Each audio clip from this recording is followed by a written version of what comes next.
у серці, як дизель в двигунах, важкий кевларний гір, він душу опікає, атаку сухопутні, ідуть війська!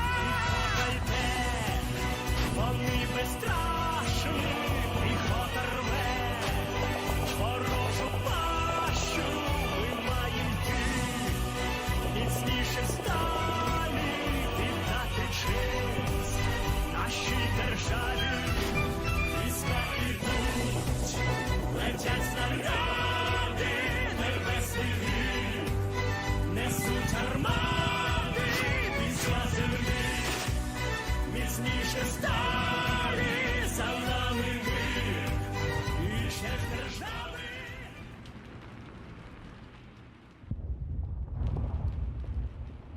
Наливайте, браття, кришталеві чаші, щоб шаблі не брали, щоб кулі не рали голівоньки наші. Щоб шаблі не брали, щоб кулі минали голівоньки наші. Щоби Україна болів не плакала, щоби наша слава козацька слава повік не пропала. Щоби наша слава козацька слава повік не пропала. О, козацька слава, кров'ю полита.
Січена мечами рубана, шаблями ще сльозами мита. Січена мечами рубана, шаблями ще сльозами мита. Наливаймо ж, браття, поки є ще сила, поки до схід сонця, поки до походу сурма не сурмила. Поки до схід сонця, поки до походу сурма не сурмила. Гей!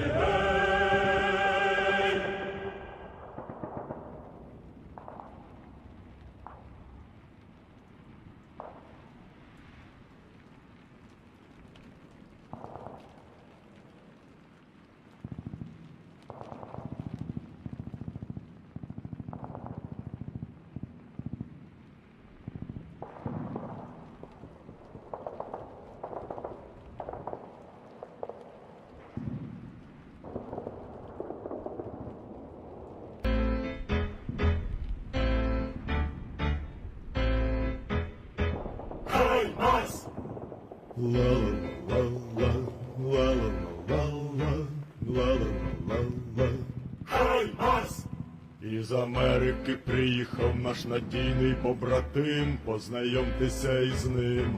Хай Марс! В росіян зі сраки дим. Хай Марс! Ла-ла-ла-ла-ла. Хай Марс! За ракету на паскудних ворогів випускає весь наш гнів. Хай Марс! Робить все без зайвих слів. Хай Марс! Ла-ла-ла-ла. Хай Марс! Московити зі снарядами гребуться на складах, коли робить свій бабах. Гей, Марс! Наганяє лютий страх. Гей, Марс! Ла-ла-ла-ла. Гей, Марс! Розробляють окупанти свої плани у штабах, але чуть не знов бабах. Гей, Марс! Лупить нечисть по зубах. Гей, Марс! Ла-ла-ла-ла-ла. Гей, Марс! Окупанти лиш заповнили склади своїм пальним, як вітається із ним. Гей, Марс! Підіймає чорний дим. Гей, Марс! Ла-ла-ла-ла. Гей, Марс! Не любити московитів і довести нелюбов помагає знов і знов. Гей, Марс! Найточніший орколов. Гей, Марс! Ла-ла-ла-ла. Гей, Марс! Ла-ла-ла-ла. Ла-ла-ла-ла. Ла-ла-ла-ла. Гей, Марс! Ла-ла-ла-ла. Ла-ла-ла-ла. Ла-ла-ла-ла. Гей, Марс!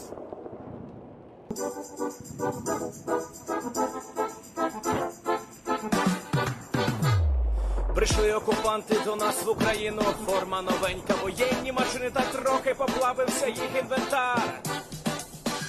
Байрактар. Байрактар. Російські танкісти сховались в кущі, щоб лаптем посьорбати довбані щі, та трохи у чах перегрівся навар. Байрактар. Байрактар. Приперли зі сходу до нас барани для восстановлення великой страны. найкращий пастух баранячих отар. Байрактар. Байрактар. Їх доводи всяке озброєння, різне, потужні ракети, машини залізні, у нас на всі доводи є коментар. Байрактар. Байрактар. Вони захопити хотіли нас зразу, а ми зачаїли на орків образу з російських бандитів. Робить примар. Байрактар. Байрактар. Російська поліція справи заводить, та вбивцю рашистів ніяк не знаходить. Хто винен, що в нашому полі глухар? Байрактар. Байрактар. Веде пропаганду кремлівський урод, слова пропаганди ковтає народ. Тепер нове слово знає цар. Байрактар. Байрактар. Байрактар. Байрактар. Байрактар.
everyone, I'm the Enforcer, and I'm accompanied by Enforcer Matt. And good evening, everybody. As always, it's Enforcer Matt, and welcome back to day 171 of the news. And boy, oh boy, do we have a load of news to cover today. I'm talking about news that seems to be pretty serious, especially even on the surface, and when you get down to what it really means, it's even more serious. Let's start off with the largest piece of news that we've gotten today, which is suggesting that things in the Kherson area are going bad, and maybe getting even worse over the future. We have gotten a report. We have not been able to confirm it with picture or video evidence, but this is very reminiscent of the kind of story that's been coming out of the Kherson area, that the Russian army is falling apart and they're looking at leaving the entire western Dnipro River area. Apparently, the Russian command of the whole entire army group in this area has moved from Kherson to somewhere on the eastern bank of the Dnieper River. This little post right here pretty much states that, and this was put up by the Kyiv Independent, which so far we use, of course, for our casualty statistics on the Russian armed forces. They have been pretty accurate with their news reporting so far. So apparently there is some kind of picture or video evidence out there that has not made it to us yet that shows that the command center has moved from Kherson to another area in the Kherson Oblast, but across the Dnieper River. This news is massive, and here's a couple of reasons to explain why. Over the past few weeks, we've seen the Ukrainians continuously attacking the 3 bridge crossings that cross into the western bank of the Dnieper River. These attacks have greatly reduced Russia's ability to send logistics and new reinforcements with heavy equipment over to support the army group that they currently have there. With that in mind, the command of the army group in this area must see this as so critical to, I guess you could say, the continuation of their operations on that side of the river, that they've now moved their headquarters to the other side in preparation for the Russian army to retreat, and so that way their command post would not be overrun or have to be picked up in a hurry, and a whole bunch of stuff would be left behind. This is huge news. We'll still be waiting for picture and video evidence to try and confirm that information, but so far we don't have any reason to not believe Kyiv Independent. I have not seen them come out with anything fake and flat out wrong so far, and so we will be watching this with great intent to see if it really does come to be that the Russians leave this entire area altogether as a, I guess you could say, quote-unquote, sign of goodwill, and then retreat to the eastern bank of the Dnieper River. If they do such a thing, I would not see the Ukrainians being able to push them with a river crossing. That would be highly unlikely. They would most likely leave this front line entirely static, and you would see offensives of the Ukrainians picking up in the areas where there's actual ground to be pushed across. But still, this is massive news, and we will be looking towards it in the future. Not only that, but we've seen that another ammunition depot has been targeted in Noa Khakovka, and this time it actually looks like it was on the exact building compounds that we had listed off on one of our Morse code messages. So here's the video of that ammunition depot being struck by Ukrainian artillery.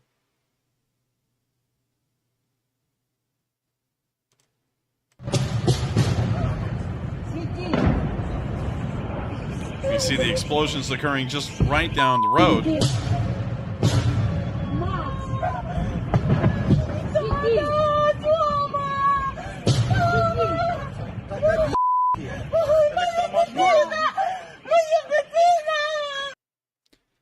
And a pretty interesting sight to see. With more ammunition depots being destroyed day by day in the Kherson area, as a matter of fact, I would have to assume, based on the video evidence we have received, there's not even a single ammo depot outside of the Kherson area in this entire pocket, and so a majority of the supplies for these units, as an assumption based off of all the video evidence we've gotten, has to be coming from across the Dnieper River by bridge or from Kherson and taking a very long trip down the road towards the northern end of this front, towards Viskapilia.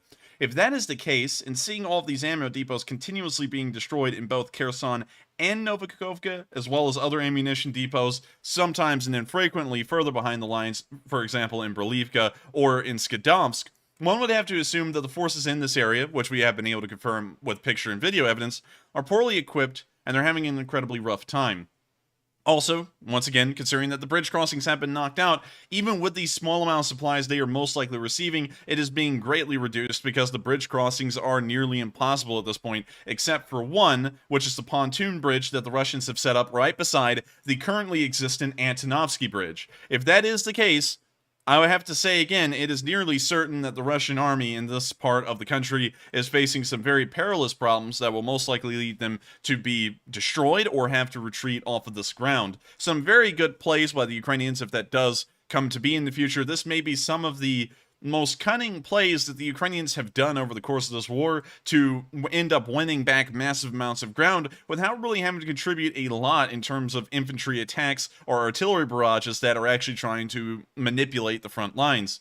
With that, we're now going to be moving out of the Kherson area. Unfortunately, there's not a lot of news to speak of here. Usually, it is intermittent with the kind of news we get. We do know that there is action that is still ongoing in the Kherson area, but due to the media blackouts, it's very hard and far in between when we get those kinds of videos and news. So unfortunately, we can't speak about certain frontline incidents. All we can do is speak about the frontline as a whole, based on the videos we've gotten of the ammunition strikes, and also the largely confirmed yet unproven, I would like to make that clear, we don't have any picture evidence, satellite pictures to confirm this headquarters change, that the Russian headquarters has moved to the other side of the Dnipro River.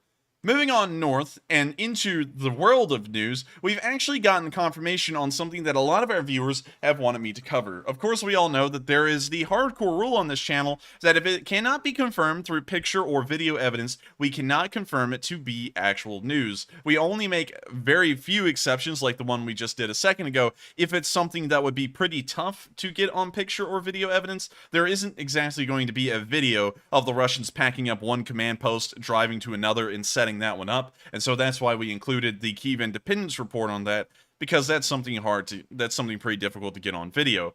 However, airport strikes are something that you always can get on satellite picture or video, and we can see here that an airport, an air base, right outside of Gomel, which we'll actually pull up real quick so that way I can show y'all, has been struck by the Ukrainians days ago, and we finally got the first picture and video evidence to show that it actually was hit.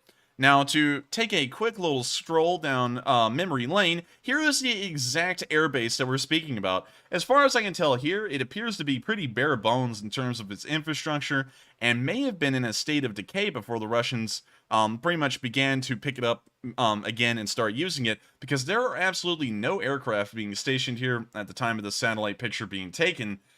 And unfortunately, we can't tell exactly when this was. I wish we could, but it's something interesting to see. Regardless, we did get the pictures today showing that the airport was struck, and now there's questions as to how was this airport actually attacked? Because if we look at this little bit right here, you'll notice that there's actually burned vehicles on the tarmac, and they're not aircraft. Also, one other thing to note is that there's still not a large amount of aircraft here at this airfield. The Russians may have moved all of the aircraft at this point when the footage was taken, but we can see here a destroyed T-72 type vehicle, what appears to be an MTLB, and a couple of other vehicles on the runway that have led some to assume that this may have been a partisan attack, although it cannot be confirmed what it really was. We do not see any missile strikes, though, on the entirety of the airport, which is leading me to believe that it may have actually been a partisan attack that has pretty much left the remnants of the aftermath on this airfield and the runway.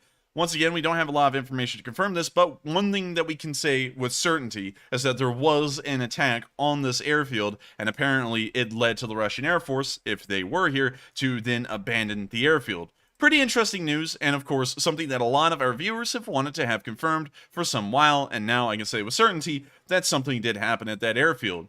We're now going to be moving out of Belarus, the only news that we've gotten there today, and we're now going to be moving to Slovakia to speak about a little bit of foreign support that the Ukrainians will be receiving. The Slovakians are sending another 4 SPGs, and these aren't any kind of SPGs. According to Pravda, these are brand new Zuzana howitzers. Just to pull those up real quick, the Zuzana 2.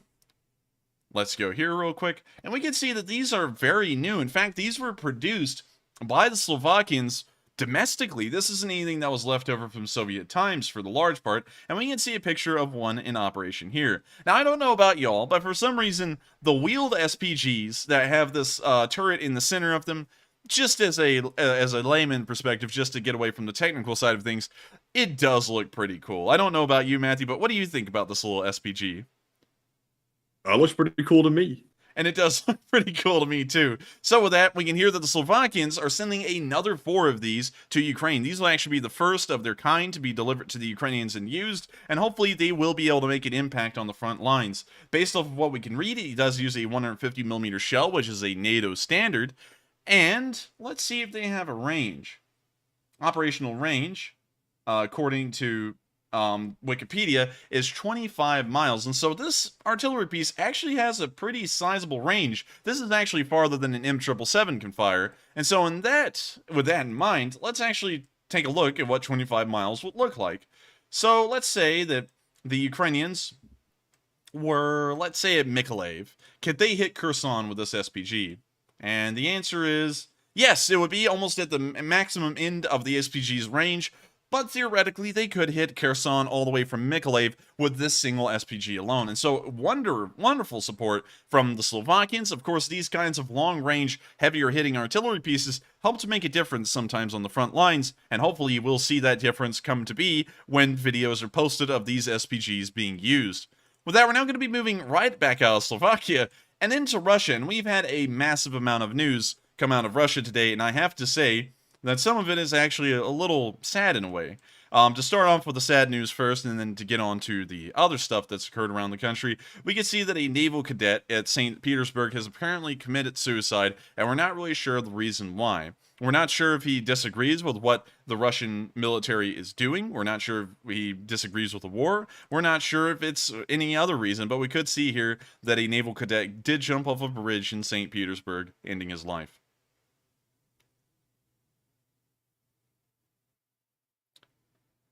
Apparently, this footage was taken an incredibly long while ago, and we can see some of the naval cadets running down the bridge after their friend jumped off. And apparently his body was found around 2 days later.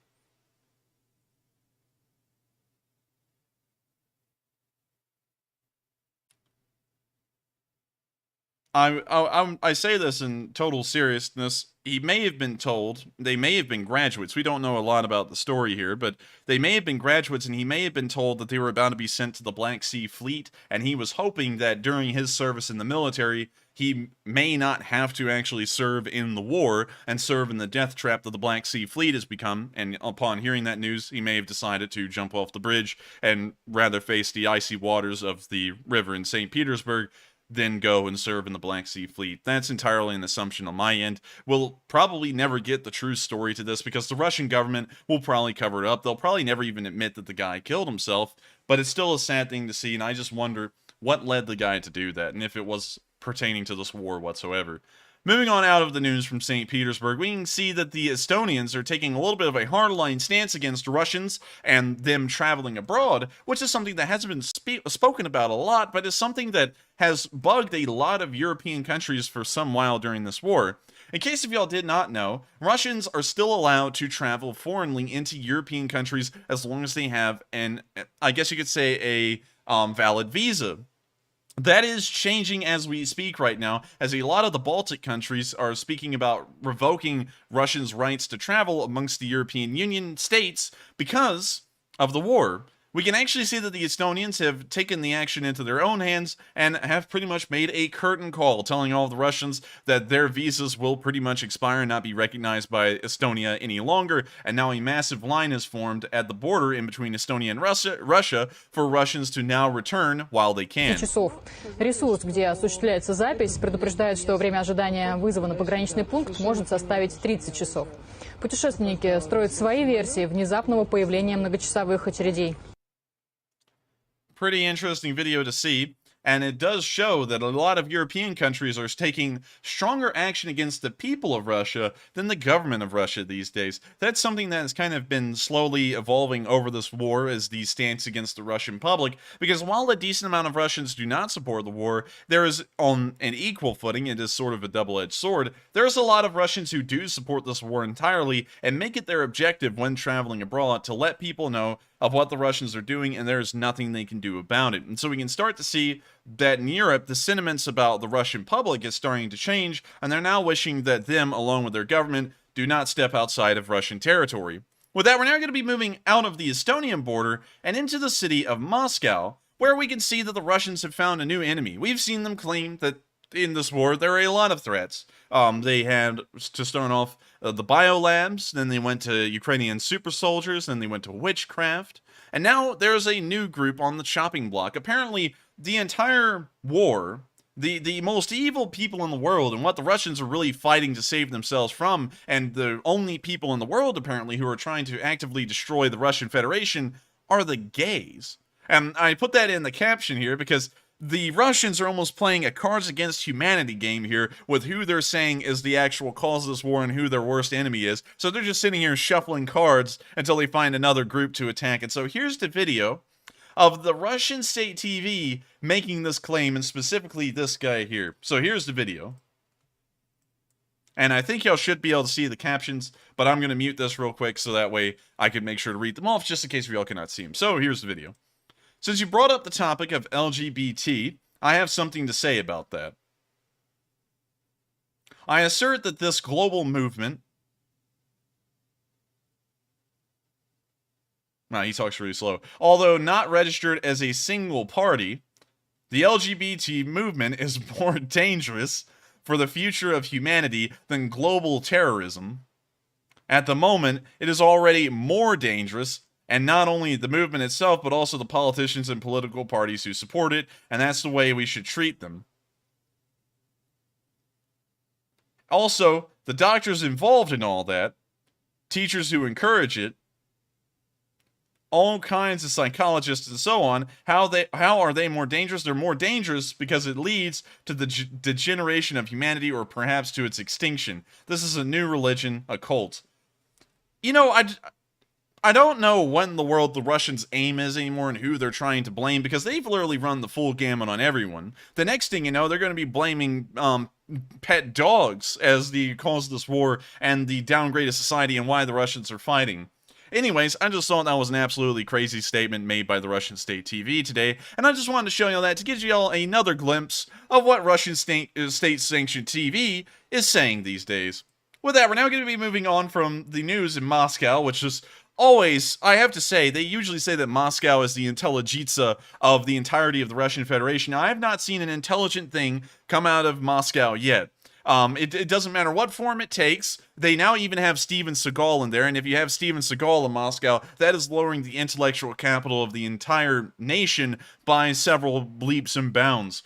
Moving on further down to a place called Penza, a small town on one of the major highways leading east into Russia, we've seen that the Russians are starting to create a brand new form of army. Just in case y'all didn't know, in World War II, near the latter end of the war, the Nazi Germans were kind of running out of able-bodied men, and this started to pose a serious problem for the defense of Germany, which was a pressing matter at the time because both the Americans, the British, and the Soviet Union were closing in from both sides. In an attempt to try and curb this invasion of their country and slow it down a little bit, they decided to form the Volkssturm. The Volkssturm was a militia made up entirely of old men and young kids, and you can see here in the picture who exactly the Volkssturm were. And it is exactly what I said. It's nothing more than old men and young kids. We'll try and find a picture of the young. Here we go. Nah, those aren't some young kids. Those look more like people who were unfit for service originally. But let me try and find some pictures here because there were kids. Unfortunately, I can't find them. They were in the Hitler Youth. But anyways, we'll move on from that. Apparently, the Russians have once again taken a look at the history books of Nazi Germany and said, hey, that's a great idea. We ought to try and implement that in some way during this war. And so we can see that they've started to enlist a new kind of people that the Volkssturm would smile upon. Old people. Literally, this entire new unit of recruits from the town of Penza is old pensioners that look like they're well into their 50s. So look like we have at least one able-bodied specimen right here, and it looks like we have a runner-up for Mr. Lunchtime over here on the left side. And also, this guy has drank a little bit too much vodka. But still, you can see that apparently the Volkssturm is coming back in Russia at least, and it doesn't look like they'll be having a fun time. And this kind of shows you the problems that the Russians are having continuing on this war with able-bodied soldiers. They're now having to draw from a mass of old men, it appears, to be able to try and keep this war going and keep the war machine turning. Kind of tells us that the Russians may be on their last legs in terms of manpower before they have to start sending in the conscripts. Finally, moving on out from Penza and into the far east of the country, more into Siberia, we have seen a little bit of an incredibly funny sight today in Novosibirsk, where it's happened again. You would think that the Russians would measure the clearance in between the bottom of the road and the top of a bridge when moving important military equipment, but apparently they didn't do it again, and so they ran a peon straight into the bottom of a bridge. Here's the video of the proof.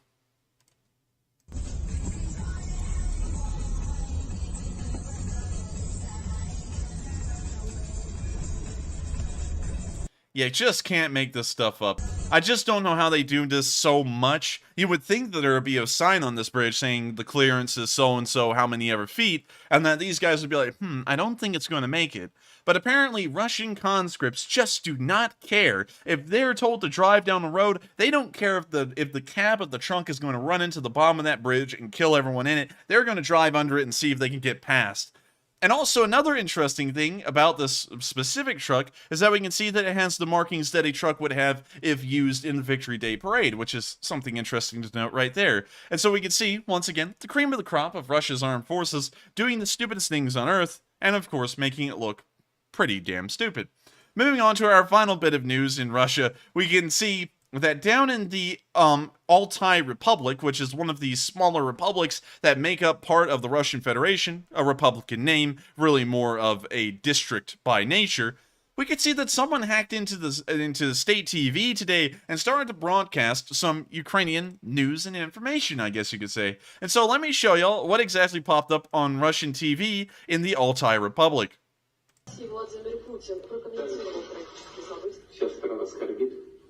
Мы говорим о демографии. Теряем столько людей. Looks like they were showing a montage of destroyed Russian vehicles and equipment. And then they also showed Putin taking a labored breath. I don't know how that really tied into the equation, but I guess labored breathing does count for something. With that, that's all the news we have from Russia specifically today, and we can see a very broad and diverse variety of news that's come out of the country today, showing that things aren't exactly what the Russians want everyone to believe. We already know that the Russian economy is having a pretty difficult time. I believe that the ruble has continued to drop in value once more, and let's check that real quick. So let's see, 5 years. Ooh, yeah, that's a pretty rough little drop right there, because you can see right at the start of this war, the ruble climbed, and then it started to drop, and it looks like it's dropped down farther than really anything at this point. Wait a minute, hang on. It looks a lot like cryptocurrency and Bitcoin. It kind of does. Let me pull up here, Russian ruble. Let's switch around. Let's see, we'll pick a Filipino peso, and then that should help us to switch this to US dollar, so that way we can have the graph inversed real quick. So Russian ruble, Russian ruble. There it is, the Russian ruble. There we go. So, this was at the start of the war. That's where it is now. Not really looking too good, and as far as we know, the Russian economy is having some shortcomings right now, to say the least. And so with that, and also seeing the news we've gotten from Russia today, it appears that things are continuing kind of like they have been throughout the war, but still, it's a pretty bad state of affairs by and large. So, we're now finally going to start moving into Ukraine and covering the frontline news that we've gotten from the rest of the country today. But before we actually get there and cover all of that news, we're going to take a quick pause to answer 3 questions from the chat. And after we answer those 3 questions, we'll then be moving into the next segment of news. And so with that, what do we got, Matthew? All right, folks. And moving into the first question segment of tonight's stream. Up first, we have a $50 super chat from none other than Gary Robbins, a longtime channel supporter, who says, what can we do in the United States to support Ukraine? Could it be email Congress, email the president, go to McDonald's to thank them for pulling out of Russia and going back to Ukraine, or all of the above? All of those are a pretty good option, and also thank you so much for the support. It does help us out a load in helping this channel to keep on running. And to answer that question, you can do a lot of things to support Ukraine. I would not advise calling up the president. Usually, a lot of people call up the president directly, and there's a lot you can do that would be far more effective in reach governmentally. Calling up your representative of your district is probably one of the best things to do, because that gives them direct feedback from their constituents on, I guess you could say, what they want. And of course, based off of what their constituents want, they will do exactly what they think will get them more votes next election cycle. So that's a good way to try and get more support for Ukraine, or keep the support flowing. The United States pledges and also sends over massive amounts of support as compared to any other country in the world. And right now, it's not necessarily a point of getting more support to Ukraine. It's a matter of keeping the support flowing, which is, I would say, the more important aspect of what we got right now. We've got the momentum. We just have to keep it going. We don't really have to start it up anymore. The other aspect of helping out Ukraine is to, of course, help out nonprofits that are operating over there. Of course, be a little selective with the ones that you pick out to support. We have a link in the description below to United24 where you can go and help out Ukraine directly. And we also run Sunday fundraisers on these streams, which will be coming up tomorrow. But if you would also like to find other ways to support Ukraine, make sure to check out what the fundraiser actually is. I highly advise against fundraisers that say we're spreading awareness, because that doesn't really get anything done. That's just my opinion. I highly advise finding fundraisers that talk about we're feeding starving refugees, we're feeding hungry Ukrainians, we're giving some kind of surgery or some kind of aid that can actually be seen and actually be measurable. So in my opinion, that would be the kind of support I would suggest doing at this point, and we've done fairly well, I do have to say. But let's see. Go to McDonald's and thank them for pulling out of Russia. That's a pretty good one as well. But as far as I've heard, it seems that a McDonald's is still putting their employees on the payroll in Russia, although all of their restaurants have been reopened as Tasties. I don't know if that's still a thing that McDonald's is doing. Hopefully not, because now that Russia has pretty much seized their property and begun to reuse it themselves, they shouldn't really be paying any employees' payrolls in Russia, because it's been made clear they're no longer welcome there. But I do thank you once again for the support. I hope that does answer the question fairly well. And with that, we are on to the next one. And real quick, Enforcer, I have to go out of order just a little bit because I saw a super chat from Teresa Bass, who put in a $5 donation. And Teresa, first off, thank you very much for your support. But more importantly, she says that she's in the hospital and she's trying to get back next week for the Sunday charity. So, Teresa, I'm very sorry to hear that you're in the hospital, and I hope it's nothing serious and that you'll get better soon.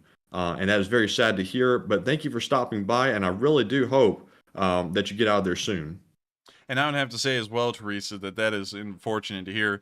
Hospital visits are not fun at all, and especially when you're trying to get admitted into the hospital, that seems to be about the most difficult part of the whole thing. But I hope that you are all right. I hope that everything continues to improve, and if it is deteriorating, hopefully there will be a turnaround, a 180, where you'll begin to improve. Of course, I do understand that things happen in everyone's life, and I wish you the best right now, and it's totally fine if you miss a Sunday fundraiser because of that. I'm sure everyone in the world would understand, and if you can't come back for the next one after this one, that's perfectly fine. I just hope that you are okay and you're doing well. And so thank you so much once again for the support. And of course, we're all wishing you the best of luck, me and Matthew, and everyone in the Lee Spring Army.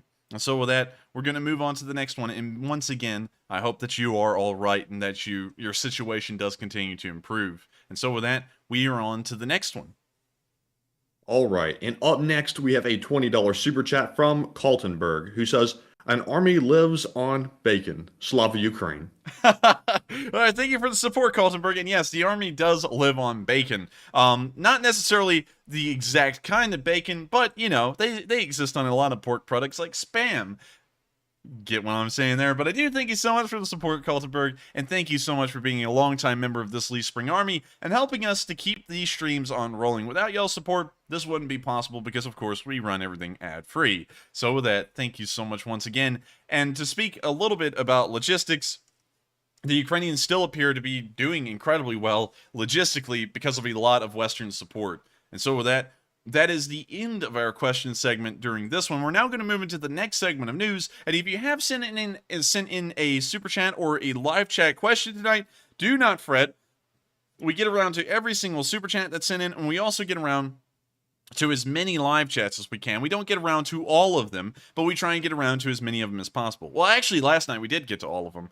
So with that, we are now moving on to the next segment of news, and this will be starting off in our location unknowns, which we have a somewhat smaller amount of tonight, only around 5. Starting off, we can see our favorite anti-tank system in Ukraine in operation again, another Stugna attack. And so here's the video of that Stugna.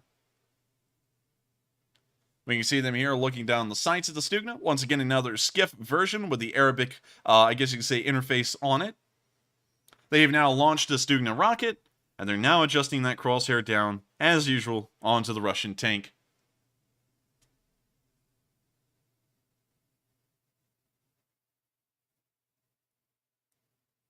Crosshair's now right on the tank. The missile is still traveling. And boom goes the dynamite. Another Russian tank knocked out.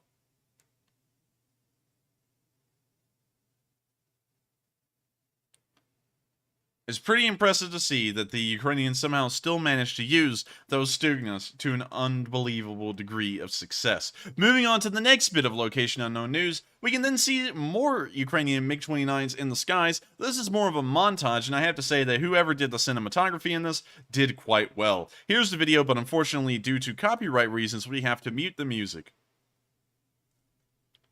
We can see the camera panning down to this pretty nice looking MiG-29 actually. It looks like it's been kept up fairly well. And we can see that it even already has this loadout of air-to-air missiles, which does show us that it is currently being used in the war.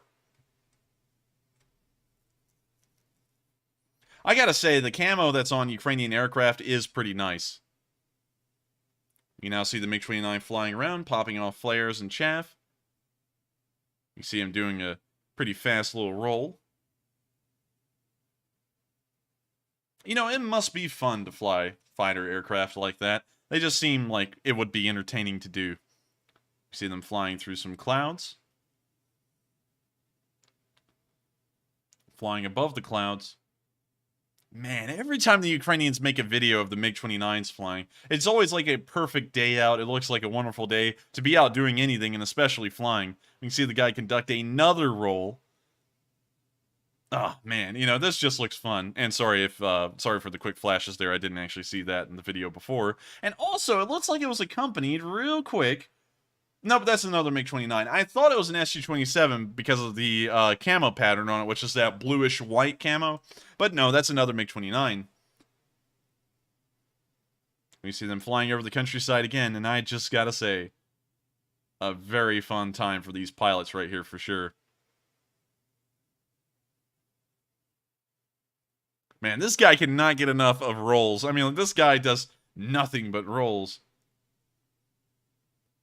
And so with that, that's the end of the video, and a pretty nice one showing that Ukrainian MiG-29s are still in the skies, and it looks like the pilots are actually having a pretty fun time with it too. Moving on to the next bit of location unknown news, we can once again see Russians being hit by Ukrainian artillery.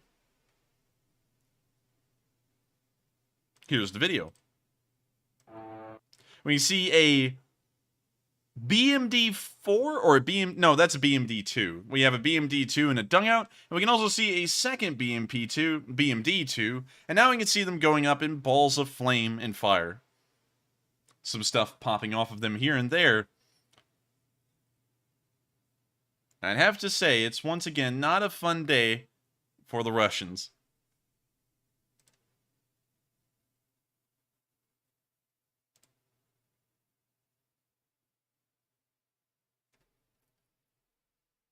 We see the charred out remains of those BMDs, and I'd have to say, based over their charry white complexion, I think they need to put on some lotion because they're getting ashy. That's the end of the video, and it looks like they have a pretty neat outro here. It looks like they even have that guy from the meme, if you know what I'm talking about, man. You know, the smiling guy with the cup of coffee? Yes. Yeah. Yes, the guy from the stock photos. Yeah, that guy. Also, another Yes. thing about this little outro here is that we can see they have a D-20, I believe, an M777, a couple of Excalibur rounds, it appears, a couple of rounds for They also have a DJI Mavic. It looks like maybe an Autel drone, and I can't tell what the other one is, but pretty cool graphics, I must admit. And I guess, yeah, and I gotta say, it's also cool how they animated the outro. That's pretty neat. So with that, that's the end of the video, and we can see that as the war goes on, not only are the Ukrainians improving in their strategy, Western artillery systems, technology, and doctrine, it seems like they're also perfecting their outros as the war goes on, and they're getting really impressive, actually. With that, we're now going to be moving on to the next bit of location unknown news, where we can then see a Russian tank being destroyed by the 108th Territorial Defense Brigade, or the TDF. We can see the egg-shaped bomblet falling gracefully to the ground, and we can see it slam into the front of a Russian main battle tank inside this tree line. We can now see a little bit of smoke coming off of this tank, it appears. Actually, that looks like a different vehicle. That looks like it may be a BMP. Regardless, we can tell that the BMP was destroyed, and we can also see that a bomb landed towards what appears to be the front of a T-80, which may have caused some damage, although we couldn't confirm any black smoke of death on film to show us that a fire did break out and continue to destroy the rest of the vehicle. So with that, once again, great to see that the 108th Territorial Defense Brigade is knocking out vehicles in that area of the country. And moving on to our last bit of news. We haven't done this in a while, but it's time to consult the casualty statistics for the Russians and see how well things are going for them. It's not going well. So to start off, we can see that the Russians have lost, according to the Kyiv Independence figures, 43,400 soldiers killed. That's not the number including wounded, that is killed alone. The Russians have lost 1,856 tanks. They're actually getting incredibly close to the 2,000 area. We can see that they've lost 4,115 armored personnel carriers, 978 artillery systems, 261 MLRSs, 136 anti-aircraft, I guess you could say weapons, really more like a Tor or something similar to that. 233 planes. I'm not sure if that includes the figure of the 10 aircraft that were destroyed at the Saki airfield, 193 helicopters, 15 boats/cutters, 779 UAVs, 91 special equipment vehicles, including an extra one today, another 15 supply vehicles and fuel trucks, and another 2 cruise missiles shot down over the course of today alone. Gotta say, it is really impressive to see that the Ukrainians have inflicted this many casualties on a nation like the world superpower that the Russian Federation is. At least everyone wanted to think they were a world superpower, but if you ever read up on them and knew anything about them, beyond the flashpoints of them being, so powerful and so strong, they are actually pretty weak. If you look... Go ahead. Enforcer, I have to ask real quick. I see that the figure is 1,856 tanks destroyed. Do we know how many tanks were lost in World War II completely, just for reference? That's actually, Matthew's actually brought up a great point. And we've been trying to, well, actually, I've been trying to include Matthew a little bit more, and I gotta say, Matthew, that was a really good question. So let's see, how many tanks, and which country do we want to compare it to? The Soviet Union as a direct comparison, or a country like the United States? Maybe as the war as a whole, potentially. How many tanks were lost in World War II? Let's see. Oh, goodness. At least 1,741 tanks destroyed in 1939 to 1940, 549 light and medium tanks destroyed in 1944 and 45, and 100... Oh, wait a minute. I think that's just for the Soviet Union alone. So let's actually go to this. Let's see, land. So that number here that's quoted is for the United Kingdom alone in the Second World War. So we can see that they lost 2,712 M4 Sherman tanks, 656 Churchills. That's actually kind of interesting. 609 Cromwells, 433 Stuarts, 39 Challengers. Wow, that's actually interesting. 26 Comets and 2 M24 Chaffies. The United States lost 10,000 vehicles over the course of World War II. Let's see here. Wait, equipment losses in World War II. I want to see the Soviet Union. Let's see. Total losses were 17,900 bombers. Oh, wait, that's air. Sorry. We'll skip down to the Soviet Union on the ground. Oh my God. 83,500 tanks lost. Jeez. And once again, everyone remember that this is the largest war in history in terms of the amount of people killed, the amount of equipment used and produced, and so these numbers are incredibly high. If we were to compare this to something similar like the Winter War, which is comparable at least in scale with the Soviet Union, once again pairing up against a much smaller country, which was Finland at the time, let's pull up the Winter War and see the kind of losses that the Russians took there, as a comparison in between their current casualty statistics. So we can see that in the Winter War, the figures are incredibly loose, but we can see that they lost anywhere in between 1,200 to 3,543 tanks, and remember that this war only lasted 3 months and a week. Right now, the current war that we see has gone on for about 6.5 months. So that kind of gives you a perspective of how many losses the Russians are taking in this war, and it doesn't look like they're doing incredibly well. In the modern world, it's actually more common to lose a smaller number of equipment, by and large, than it was in World War II and World War I, which is actually kind of interesting when you break down the figures. But due to equipment being, at least in paper, not for the Russians, but relatively speaking, as compared to around 70 years ago, far more technologically advanced and more expensive to produce, you have less tanks available now than you did in World War II.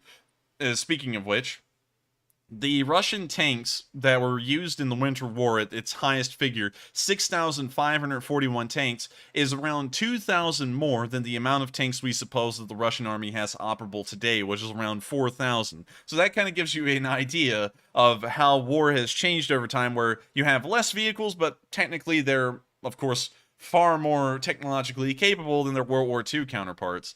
So with that was actually a great question, Matthew. I'm glad you actually let me to pull that up and look at it. And that also gives you a pretty good idea, once again, looking at these figures, how bad this war is really going for Russia in a modern day perspective. Once Russia surpasses 2,000 tanks destroyed, they will be at around 50% of their total operational main battle tanks lost over the course of this one war alone. Moving on out from that last bit of location unknown news, and quite a bombshell after we look at the World War II figures, we're now going to be moving into the Kharkiv front, where we've only gotten one bit of news today, and it's a video of a Russian T-90M in the Kharkiv area firing at supposed Ukrainian forces in the distance, although we can't see them. Here's the video of that happening.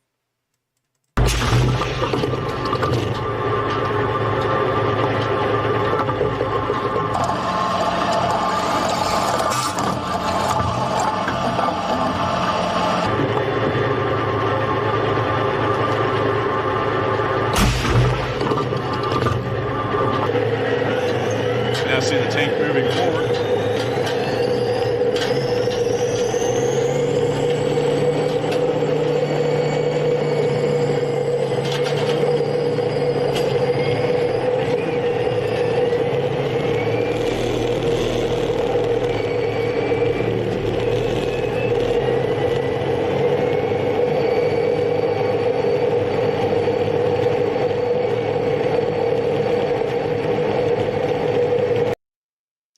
Well, that's the end of the video, and we can see the typical tactic that the T-90M is placing out a smoke screen as it continues to retreat from the field after firing. One thing that I did note in this footage is that at the beginning, they actually showed us the camera of the gunner's sight, and even in his camera, there's just nothing out there. It's just literally a flat field of grass and some sky, and he's elevated the cannon, it appears, kind of higher up to, of course, give the shell a little bit more range as it travels, but there's nothing on there. There's nothing to see, and so I have no idea what he's really firing at, and it appears that the Russians try to make it look like it was something, but clearly there's nothing out there. With that, we're now going to be moving out of the Kharkiv area almost as quickly as we arrived, because there's nothing really to report on that area beyond that. It appears that the front line has fallen somewhat quieter in this area. It has been this way for months at this point after the Ukrainians pushed the Russians back and some very upsetting defeats for the Russian army as the Ukrainians blistered their way towards Stary Saltiv, then towards the border, and created what's pretty much a finger to this day that kind of extends into Ukraine but doesn't really control anything of significance. Moving on out of the Kharkiv area, we have nothing to report from the Chuyev area, as it's largely fallen silent. Moving on down to Balaklia, however, we have gotten one bit of news showing that the Ukrainians were escaping some really close artillery fire today on the back of an armored personnel carrier. And so here's the video of them racing down this road as Russian artillery rains down all around them, and they managed to escape A-OK. So here's the video. We can hear one of the mortar rounds land pretty close, and one much closer, and we can even see that the cameraman had to react to that one because it was just so loud and just so close nearby. It was right in front of them. We now see them yelling to the driver to put a little bit of gas in that thing because it looks like they're in a little bit of trouble.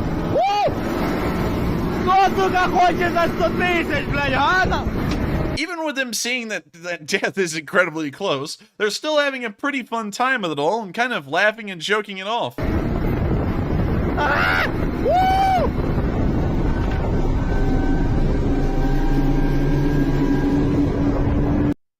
That's the end of the video, and also to give y'all a quick little note of the vehicle that they were riding on, because you couldn't really see it all too well in the video. But what they were riding was a BRDM2, which I mistyped because it's literally just alphabet soup. But what we can see here is one of the most one of the most highly produced armored cars of the Soviet period.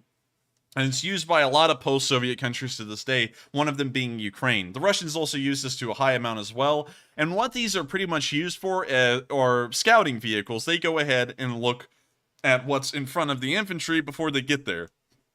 Are these used a lot anymore?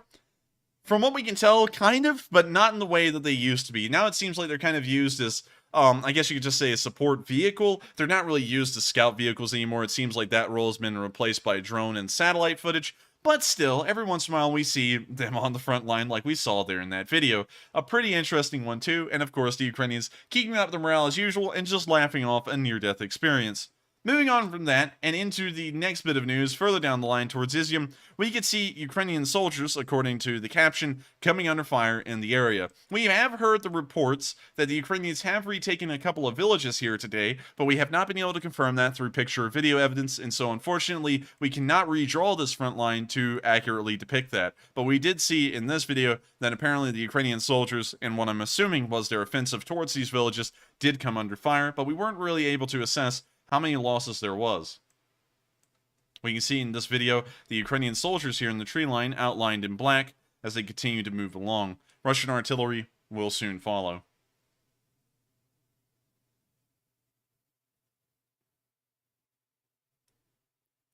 The artillery lands. I can't really tell you where, because it looks like it may have landed on them, or it looks like it may have landed in front of them.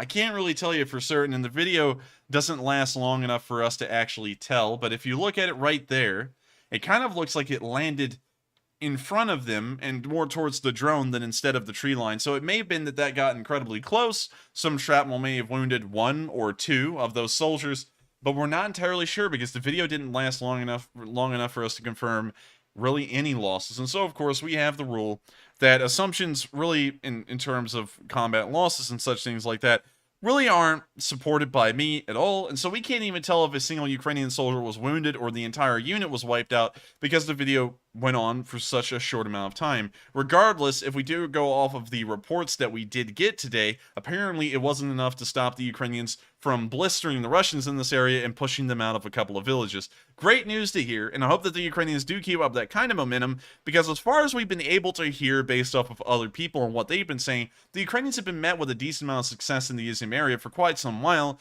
but sadly we just can't confirm it because there's no video or picture evidence. Once we get that video and picture evidence, we will be adjusting the front lines and reporting on it. Now we're going to be moving further on down the line and to our last bit of news before we move on to our final section of news for the night, which this news is from the Sloviansk area. We haven't heard any news from here for quite some while. It seems like it's become a quiet part of the front lines, but today we did see that the Russians were being hit by Ukrainian artillery, and it looks like they did take a couple of losses that we could see on film. Specifically, 2 soldiers. When you see these soldiers here under this power line walking around this lake, and an artillery shell lands, we can see the first guy in the back fall, and we cannot see where the second guy went, but it appears that he did not run, which suggests that he may have fallen over as well. Of course, we cannot confirm that. All we can see is that one soldier was taken out by this artillery shell, and it does show that there is an intermittent amount of action in the Sloviansk area. While it's largely died down, especially according to video and picture evidence, it does seem that there is the occasional Russian loss that is taken in that area. With that, we're now going to be moving on into our last segment of news for tonight, which will include the actual Seversk to Bakhmut front, the Donbass as a whole, and also the remainder of the Southern Front news we have before we move on to the speech from President Zelensky and round out tonight's news segment. But before we get to all of that, we of course have to take another pause real quick to answer another 3 questions from the chat, and after we answer those 3 questions, we'll then be moving on to our last segment of the night. And so with that, what do we got, Matthew?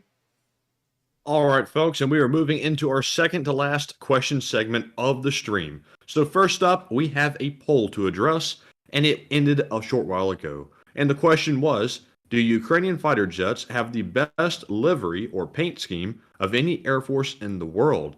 56% of you said yes, their camo is cool. 24% said somewhat, and 20% said no, there are other good ones. And I have to admit, I fall within the 56% that said, yes, it is cool. I think that the livery on the side of those fighter jets is probably the best looking design I have seen in a really long time. And they really knocked that one out of the park. And I think the Enforcer's actually pulling up a picture of it right now. I actually am. So let's take a look at some of the camo patterns that the Ukrainian Air Force does use. Now, honestly, I have to say, my favorite one is actually this sort of bluish-white camo pattern that they put on a lot of their Su-27s. Honestly, I find it to be really cool looking. The other cool one that they have is this kind of a, I guess it's a winter version of their digital camo pattern, which is revolving more around whites, grays, and light greens, I guess you could say. And that is also a really cool camo pattern. By and large, I do have to say, I fall within the 56% of saying they actually have some really cool camo patterns. While they may be using older aircraft, like the MiG-29 and the Su-27, there is no doubt in my mind that this has to be one of the best camouflages in the world for an aircraft. The only other one that could get close to this is would be the Swedish quadricolor camos that they sometimes put on some of their aircraft. So Swedish quadricolor camo. It's a plant. It's a succulent. Let's see here. Well, that's definitely not what we're looking for. Swedish Air Force camo. Let's just pull that up and let me try and show you all this. It's much harder to come by than the Ukrainian camo, apparently. Yeah, apparently they didn't take a lot of pictures of it, but that kind of camo pattern I personally find to be an incredibly cool one as well. So with that, we're now going to move on to the next poll and address that one as well before we move on into the question segment. All right, and the next poll was, what do you think about the BRDM-2? 24% said it is really cool. 52% of you, which is the most selected option, says, I think it serves its purpose. And 24% of you said it is ugly. So, interesting results on the poll there. I have to admit, I don't want to bash it, but I would have to be in the 24%. I have to say, I like the paint scheme on the Ukrainians' jets, but that particular fighting vehicle is kind of poorly designed from an appearance aspect. BRDM2, to pull that thing back up, I hate to say it, but this little thing is inbred and needs to be put down. It's an ugly little armored personnel carrier. I'm not a big fan of it. This thing was produced in mass by the Soviet Union, and so for that reason, I say it's complete garbage. Mostly because we know that the build quality is incredibly low. You can even see how shoddy the weld was on these vehicles to this day. And that tells you a lot about Soviet factories. It was like that all over the board. And I just don't like them. I don't like them one bit. They don't serve a purpose on the modern battlefield, really, rather than just being, I guess you could say, an armored car. And it's not even really an armored car by modern standards. The armor on this thing is paper thin. The only redeeming quality of it is the heavy machine gun. And you could find a heavy machine gun on really any main battle tank. So I don't really see this the purpose they serve. And on top of that, they are just so freaking ugly. I don't know why the Soviets had a problem designing nice-looking vehicles. Because if you look at what they designed during this period, when the BRDM was produced, even in aircraft, I believe the Su-25? No, not the Su-25. The Su-17? No, the Su-15 maybe. If I'm thinking about... Oh, yes! This is it. This thing is like the ugliest interceptor aircraft I've ever seen. It is an abomination to existence. Say what? How can you say that? Enforcer, I have to admit that's actually somewhat cool looking. I don't know why. It kind of looks space age. I think this thing just looks goofy. I mean, look at it. The cockpit is off, like, center on this one. And on top of that, like... Okay, now from that angle, it doesn't look that good. This thing, I don't know. I just find the thing to be ugly. I think the fuselage is far too big. This thing just looks hideous. And I think that the Russians, by and large, never really struck it with cool-looking aircraft. And also... look at that prototype concept art. In fact, that actually looks like it's called a Sukhoi Su-15. I think that thing may have actually been produced as a prototype, or at least as it was. There's a picture of it. Okay, you can't lie. That thing is ugly. The front of that aircraft reminds me of the new BMW design for some reason, that huge massive grille. You know what it looks like? It looks like a Russian saw the Kilroy was here art, and they're like, we need to make an aircraft that looks like that. And so they made the front of the aircraft look like the Kilroy is here guy. Yes, I can kind of see that. But man, I could go on for hours about Russian vehicles, well, not Russian, Soviet vehicles that were made during that era that I find absolutely hideous, because honestly, I'm just not really a big fan of a lot of Soviet equipment. On top of that, I don't know about y'all, but for some reason the T-62 just looks wrong. I don't know how to explain it, but it just looks wrong. Actually, that's a War Thunder picture. I want to find a real one for reference. The turret it's like placed forward. Here's a good picture of it. It's placed forward and it's incredibly low profile. And I know the reason why it was made to be low profile. We could go over that, but I won't. I just find it to be an ugly tank. And the Soviets just never really got anything design-wise. I think that the Germans and really everyone else was really hitting their stride in the Cold War, like the Leopard 1s. You can say whatever you want about them, especially in the modern day, whether they're effective or not. But the West had it down with design and making it at least look cool, and also technologically it performed a lot better. Anyways, moving on off that poll in my tirade about Soviet design and why it's ugly looking, we're now moving on into the questions. And so with that, Matthew, what is our first question of this segment? All right, and moving on to our super chats. Up first, we have a $20 super chat from Psyops, who says, I would like to just remind everyone that Paddington the Bear was voiced by Zelensky, and that Oklahoma has a submarine standing by to attack Texas. Also, Texas smells. Well, thank you for the support, Psyops. I don't know what's going on with that Texan hatred. I think Texas is kind of neat. Never been there, but I've heard interesting things about it. But it's interesting to know that the Oklahoma does have a submarine. We did cover that last night. Now, to move on to the other one, I don't know if Zelensky actually voiced Paddington Bear? Zelensky, well, no, we'll type in the movie Paddington. Hopefully I don't get copyrighted for that. Paddington. So, Ben Whishaw voiced the bear in the English version. I think you're talking about Paddington, Ukraine cast. So, let's see here. He really did. What on earth? Oh, wait, hold on. Ukrainian President Volodymyr Zelensky was the voice of Paddington Bear in the Ukrainian versions of Paddington and Paddington 2. So wait, did he voice it over while he was president or before? Apparently, well, before, I believe. The first one came out in 2014, so he would have voiced that one then. And Paddington 2 came out in 2018, so he would have voiced both of them before he was president. But he would have voiced Paddington 2 in the middle of his television series. What was it called? The television series was called Service of the Servant of the People or something. I forgot the exact name of it, but it was the comedy show where he was the president of Ukraine. But this is news to me, and I thank you very much for sharing that to me, Sias. Because imagine you're watching Paddington Bear in Ukrainian, and they're like, because I've watched the original Paddington. It was actually kind of a good movie. It's for children, sure, but it's got some decent qualities to it. Imagine you're watching Paddington and he's in like the kitchen, and then the bear sits there and says, "Ukraine will win, Slava Ukraini." that would be the funniest thing on earth to me. And unfortunately, look at that expression on his face. You could tell he was really getting into it, too. He was. And also, Zelensky was an incredibly, just in case y'all didn't know the story behind Zelensky, he was an incredibly popular and well-known comedian and actor in Ukraine before the war. And so he definitely was the guy to voice Paddington, and over there it would have been like, oh my gosh, top comedian and actor Volodymyr Zelensky voiced the Paddington Bear. Over here before the war, no one would have known who he was in the United States, but over there that would have been big news. And also, I just find it cool that you can now go, because it would fit in the movie, and you could take clips of what he has said now and pretty much splice it into the movie if you wanted to for a meme, and have him say stuff like Vicha Slava Nasim, and all that stuff in the middle of the movie. But anyways, with that is some really cool news, and also that's really cool. That's just really neat to think that he was the voice actor for the Ukrainian dub of Paddington. Anyways, with that, thank you so much once again for the support, Psyops. I hope that does address the comment. And with that, we are on to the next one.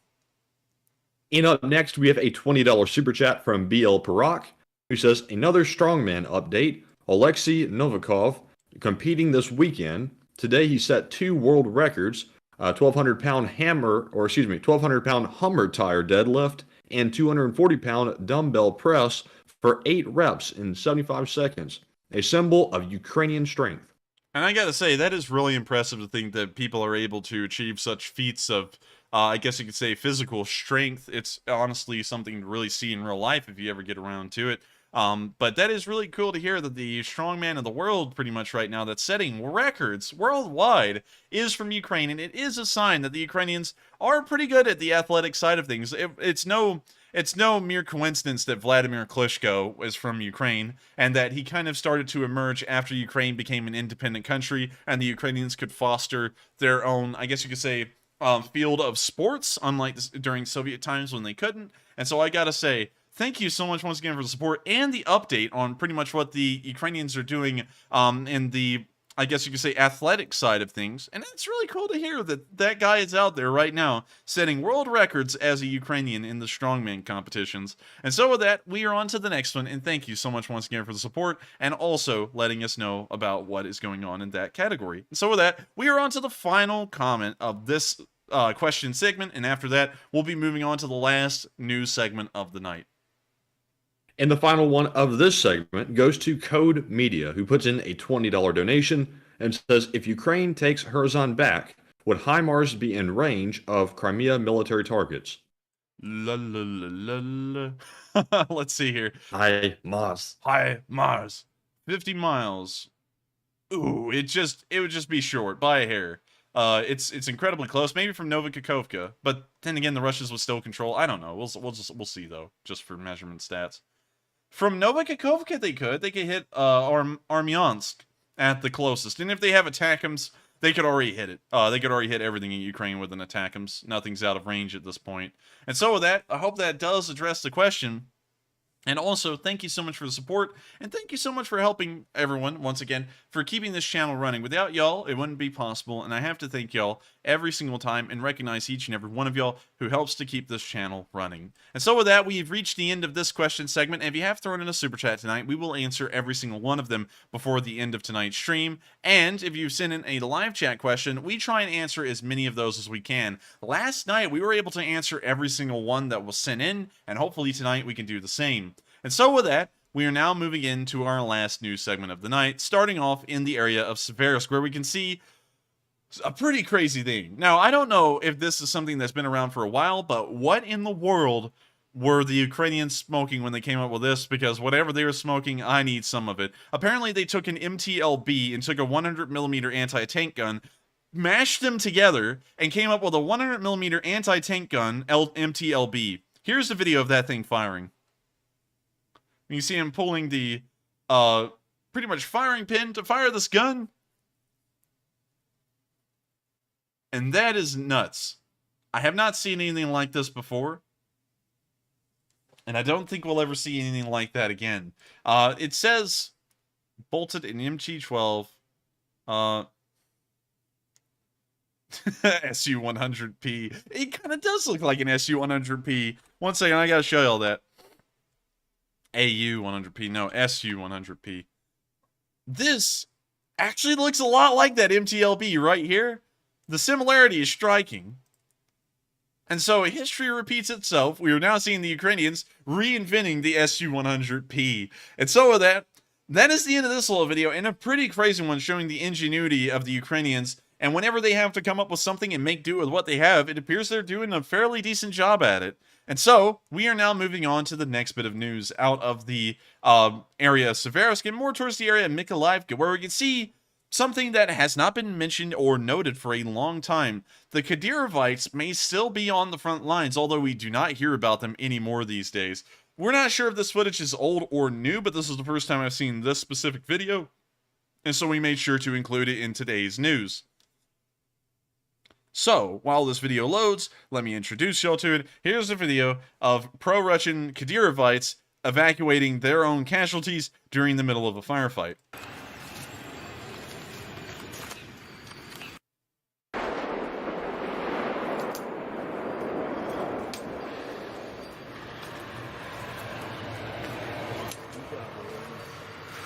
You see them wandering around the destroyed houses, once again with the goofy paratrooper helmets. Now you see this guy holding up a finger because he's telling the cameraman, he's like, wait a minute, do not film me. I'm taking a crap in my pants because I'm scared. Give me just a second. Cameraman goes, okay, I'll look at something else. So he starts looking around with the camera.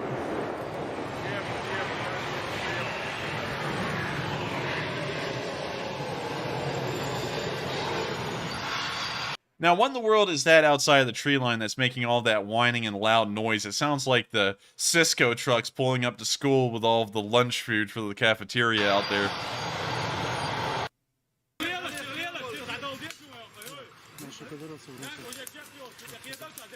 Now they're pulling their dudes out. Firefight's still going on, it sounds like.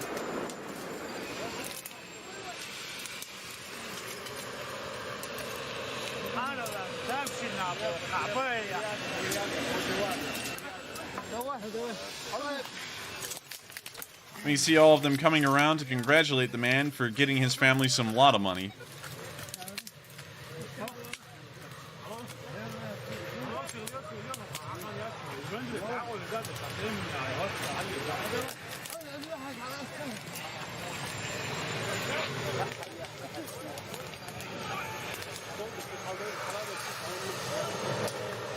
Now we see them dragging out another guy. Jeez, what happened up the line? Did they just walk into a machine gun or something? Because the Russians rarely ever show us taking losses.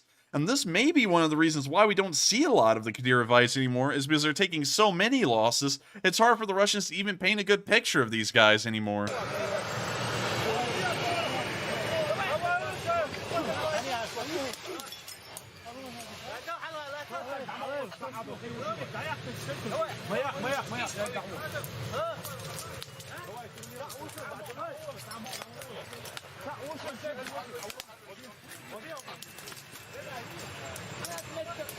Are they going to pull out the third guy? No, it doesn't look like it. It looks like they only had two.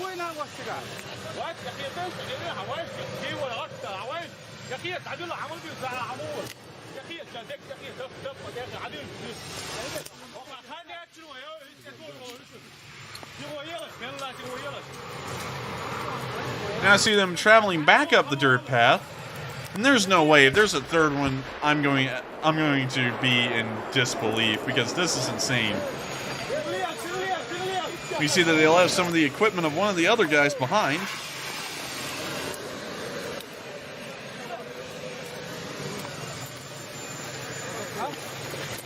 Oh my God, there's a third guy! What in the world happened up there? Jeez! I mean, we've never seen anything like this before. Usually the Russians may show us one guy who's wounded, not three in a single time. This video isn't even unedited. All these guys got wounded in the same place.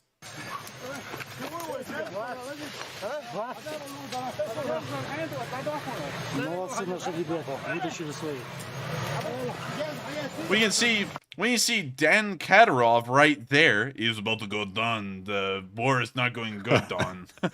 Let's look at that again. That has got to be Kadyrov right there. Kadyrov. The resemblance is very striking, Don. He has the same haircut and beard and everything, Don.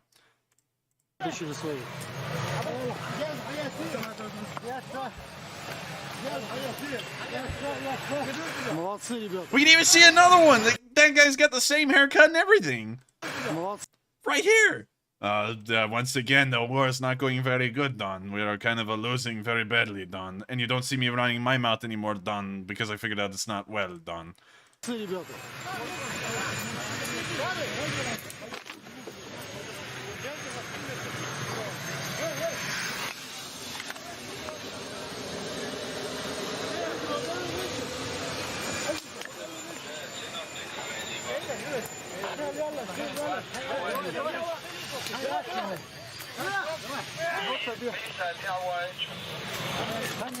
You see them trying to carry off the rest of them still.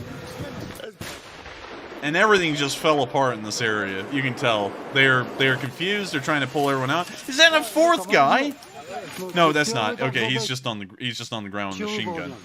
Also note, doesn't really look like, it looks like he may have a bulletproof vest, but he doesn't have a helmet. He's wearing a backwards baseball cap.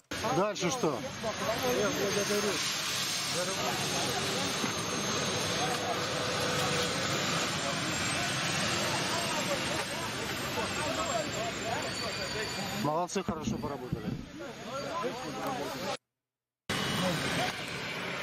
Notice the exposed cranium. Ideal for modern combat situations. With a cranium like that, you can take so much shrapnel and gunfire and not be okay. That may be why the other guys are being dragged off the front line right now, is because they went in totally unequipped. This guy isn't even wearing a bulletproof vest. All he has is a rig, and that's it. So, well, when I say rig, I mean like a, I guess you could say a vest. Not really a bulletproof rig with a plate carrier in it. It's just a normal, I guess you could say, magazine rig, if you'd like to call it that.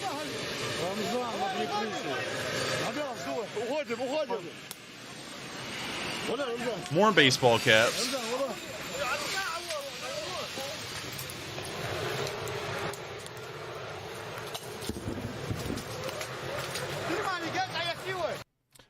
The war is not going very well, Don.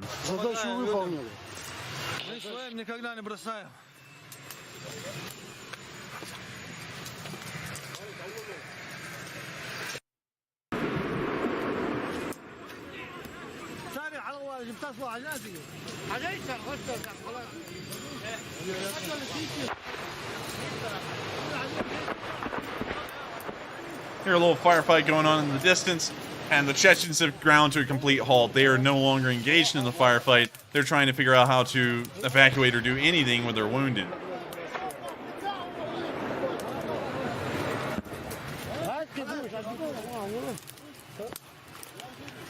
They're now dragging this guy's bottom across the rough ground covered in sticks and shrapnel and whatnot.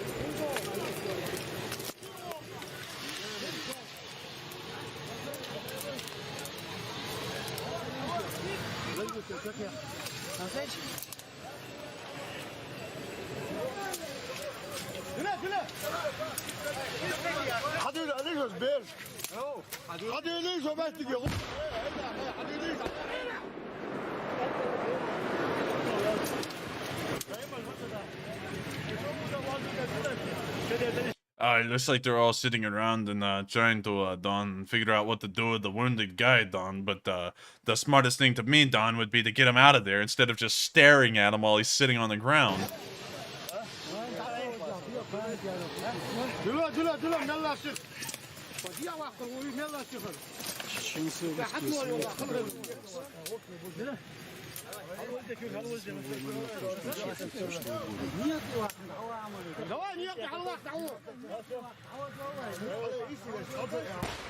Oh, it's a nightmare to watch them do this. I would be scared to even be a Chechen in this war and get wounded, because these guys are going to mess you up more trying to get you out of there than when you actually got hurt.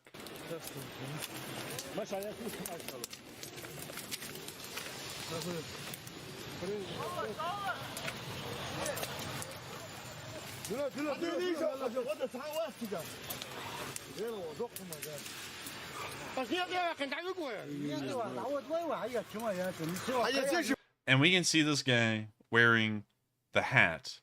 I don't even know what this hat really is called, a boonie hat, I guess, but this is the kind of hat you wear on a fishing trip and you put the fishing hooks in. We're gonna let the video keep on running.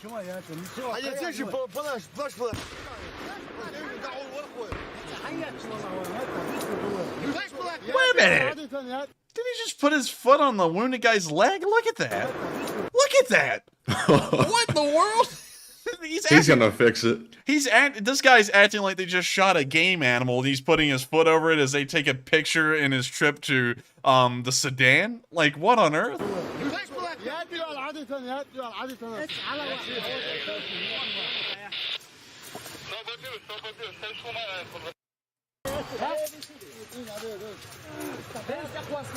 This guy's face. He's realizing that he shouldn't be here anymore. These guys are killing me. These guys are killing me. This is an absolute debacle. That they have going on here. And you can see the realization on this guy's face is finally coming in. He's like, oh man, Don, I shouldn't be in this war. Don, I should be at home, Don. This is not what I was wanting in life. He's really thinking, like, I'm not even joking. Look at him. Oh my god. He's really regretting being here right now. You can't even lie about that. I hate to laugh at it. Go ahead. Of course, I have to ask: is the individual on the ground, is he severely wounded or is he deceased?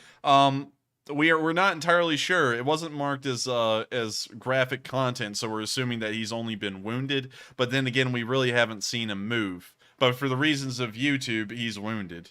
If you know what I'm saying.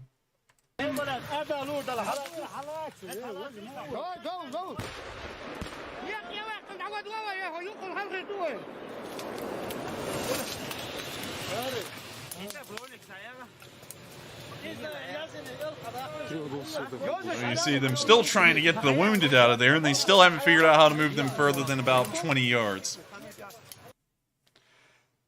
That's the end of the video, and I have to say this again. We're not sure if this video is old or new. It came out today as far as I've ever seen, because I see almost everything that comes out on this war, and I've never seen this video before, so I'm assuming it's new. But then again, it kind of looks a little old, although it is the summer. Which means that it was taken, if it was old, at least within the past few months. But we could see right there that the Chechens, the Kadyrovite specifically, are not having a good time in this war at all. And I think that's the reason why we don't really hear a lot from this guy anymore. Really at all. And so with that, that's the end of that video, and it is showing that regardless of when this video was taken, the Chechens were not having a good time whatsoever. Moving on further down the line towards Soledar, we actually saw pictures of the first Stormer HVM in confirmed use, and we actually saw that it was able to get a kill. This little picture right here of its infrared display shows that there was a large plume of smoke, and it appears that the fuselage of a helicopter began rocketing towards the ground. What you see right there in that picture is the Stormer HVM. These Stormer HVMs come from the United Kingdom of Great Britain and Northern Ireland, which is the official name of the UK, and this is what they look like. These things fire a missile called a Star Streak, and they are incredibly cool. It actually fractures into 3 separate parts. We can kind of see that in this picture right here of a thumbnail made by Maximus, who's a YouTube channel that covers a lot of war equipment and such things like that. And you can see in the picture 3 little arrow-shaped warheads on the end of this little missile. And to explain how it works, let me show y'all a closer picture and kind of guide y'all through how a Star Streak really works. So here's a closer picture of it. I don't think we'll ever be able to actually get a picture of the darts themselves in flight, because at that point they're so far away from the operator. Yeah, it doesn't look like we'll be able to get that. But you can see right here these 3 little darts on the end of this Star Streak.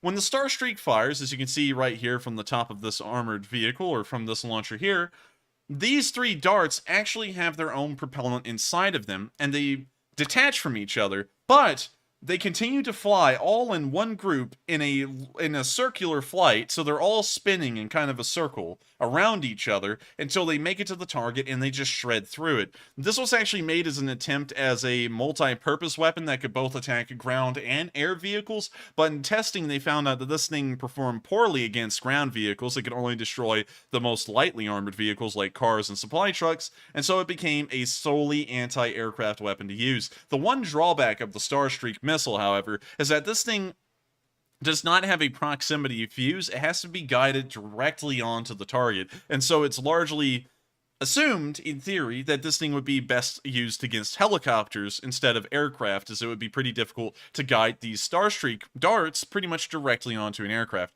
A really interesting piece of technology. It's very innovative. We haven't seen anything like this before, and I think it's the only one of its kind of this system in the world. And I have to say that it is impressive to see that the British have actually provided some of these rarer Stormer HVMs to Ukraine, and that the Ukrainians have now fielded them effectively, which is just really cool. And so with that, that's the end of that little bit of news, and we're now going to be moving on into the Donetsk front. We haven't gotten any news of offensives occurring in the Severodonetsk area by either side today. We did see that the Wagner group tried to conduct offensives towards Bakhmut, but were repulsed, taking heavy casualties that we could confirm with pictures. So, with that in mind, we're now moving down to the Donetsk region, where we haven't gotten any major news of frontline activity, except for one bit. The Russians apparently captured something of Ukraine's today, and it was a huge success. Or, as Borat would say, a great success for the Russians, because they hardly ever capture anything from Ukraine. Today, they were able to capture a full, intact box of Romanian mortar shells. Here's the video of them looking at these mortar shells and acting like this is a massive success. Look at that. This is more captured equipment than any Russian in this unit has laid their eyes upon. They've never seen anything like this, and they probably will never see it again. So they better take it in while they can. Они снова Луганского, да, получается? Там нашли, да? Зашли на позиции к ним, обнаружили вот это вот сокровище. В чем особенность? В том, что бесшумно, да? Да, не слышно вылета, да? Да. И прилета тоже не особо. Прилета, да, ты просто не успеваешь сориентироваться. Как бы, ну, на подлете тоже бесшумный. То бишь выстрел тихий, и полет у него уже Дохуя мелкий. такого особого. When you see them having a discussion over the mortars, they're saying, wow, this could pay for our ladas. Это врачам ебаться. Or something like that. Испанский, да, вроде как? Да, да, да.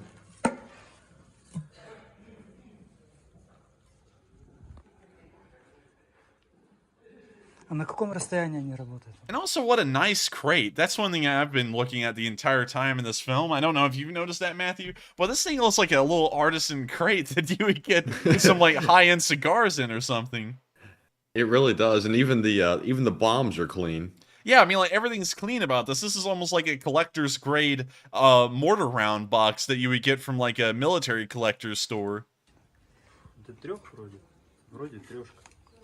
Look, they even have the little note of authenticity at the top corner that they grab. They're like, oh, is this authentic? And they grab it and start reading it.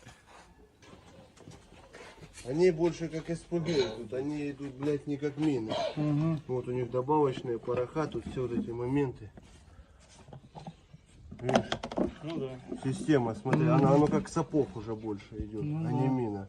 Мы привыкли призрачно, знаешь, что воображение мина. Ну да, она похожа мина, но тут от мины мало чего. Бля, очень, сука, сильно досаждал нам. Ох, он очень досаждал. Этот пидорас этот, да, ой, как досаждал нам. That's the end of the video, and I'm just fairly impressed with the quality of the box and also the cleanliness of the mortar rounds themselves. It looks like something you would see in a museum, honestly, with the quality of everything involved. But with that, we're now moving on from this video, and of course the largest Russian capture of Ukrainian equipment over the past month. And we're now going to be moving out of the Donetsk region. Once again, no offensives to speak of or any kind of heavy frontline activity here for now. And I did see someone in the chat say that the Russians claim to have captured Pisky, but as far as we can tell right now, along with video evidence and official reports, that doesn't appear to be the case. With that, we're now going to be moving out of the Donetsk front, and we're now going to be moving towards the area of Poltavka, where we have seen that the Ukrainians have once again been using British-provided L119 105mm light howitzers on the front lines against the Russians. Here's the video. You can see them loading the piece, preparing to fire, and then firing the piece. They then eject the spent casing, and the video ends there. Pretty cool to see. It's really neat to see these lighter howitzers being used, because the heavy ones are cool, but there are so many of them now that now it seems a lot more rare to see smaller howitzers in operation, and of course the British one. And y'all all know the story as to why I think it's cool. It's because I grew up reading and learning about the Falklands War, just because for some reason it interested me, and the L118 was heavily used in that war, which was the, I guess you could say, the ancestor of the L119. Moving on down into Mariupol, we've actually seen another video showing the absolute damage that's been left in the city, and it also shows you what the Russians do not want you to think about really at all, is that when they capture an area, they don't come through and improve people's lives. They'd leave it in the ruins and abandonment that was there when the fight was actually going on. And so here's the video of all of the damage that can be seen on the Azovstalska street in Mariupol.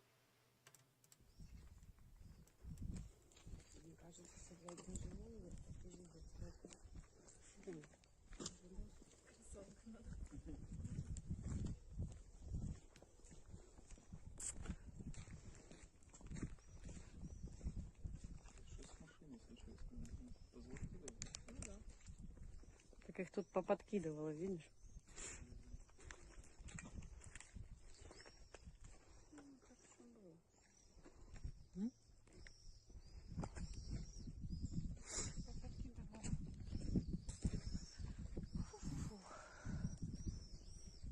туда вообще не пройти никак. При всем желании. Нет, ну пройти-то, может, можно, если знать, что там ничего нет. А так страшно.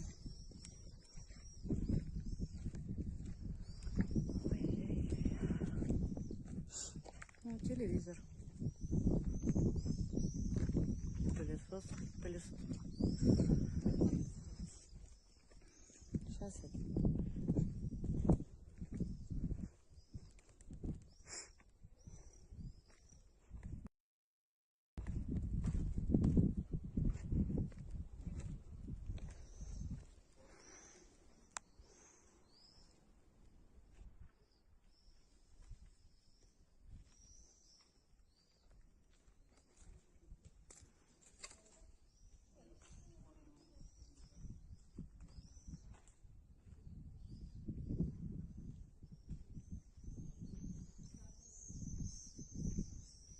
Маруська, писец, все выгорело. Ну вот как тут пройти? Тут никак даже не пройдешь. Ни со своего подъезда я не смогла, ни так напрямую. Тут вот оно, дерево, все валяется. Сейчас попробую сзади дома что-то придумать. У меня слов нет.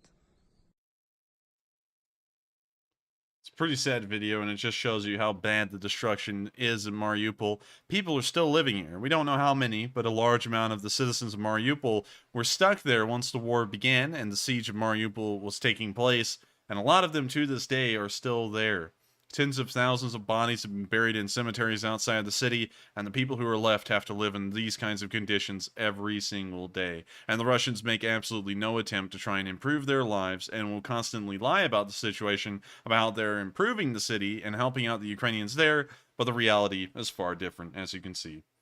With that, we're now going to be moving out of Mariupol and on to one of our last bits of news on the southern front, but before we move to the speech from President Zelensky.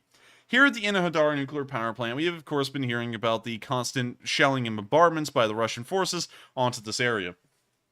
Today, we saw that that is actually being backed up in terms of proof, as masses of people from the Enerhodar area are committing a mass exodus and leaving in droves. We can see the video of all of the cars backed up leaving from Enerhodar here in this film. And so, here's the video.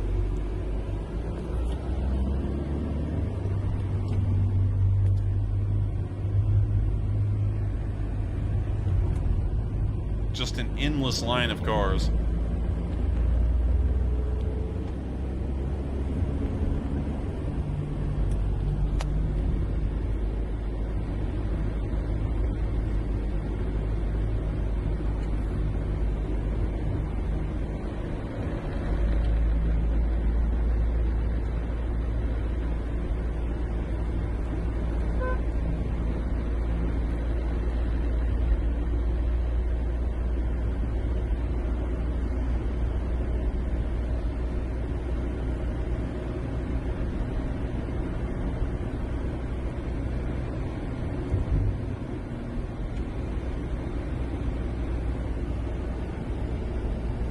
We see them almost getting a head-on with the Lada right there, which was pretty interesting to see. And the line of cars just stretches into oblivion.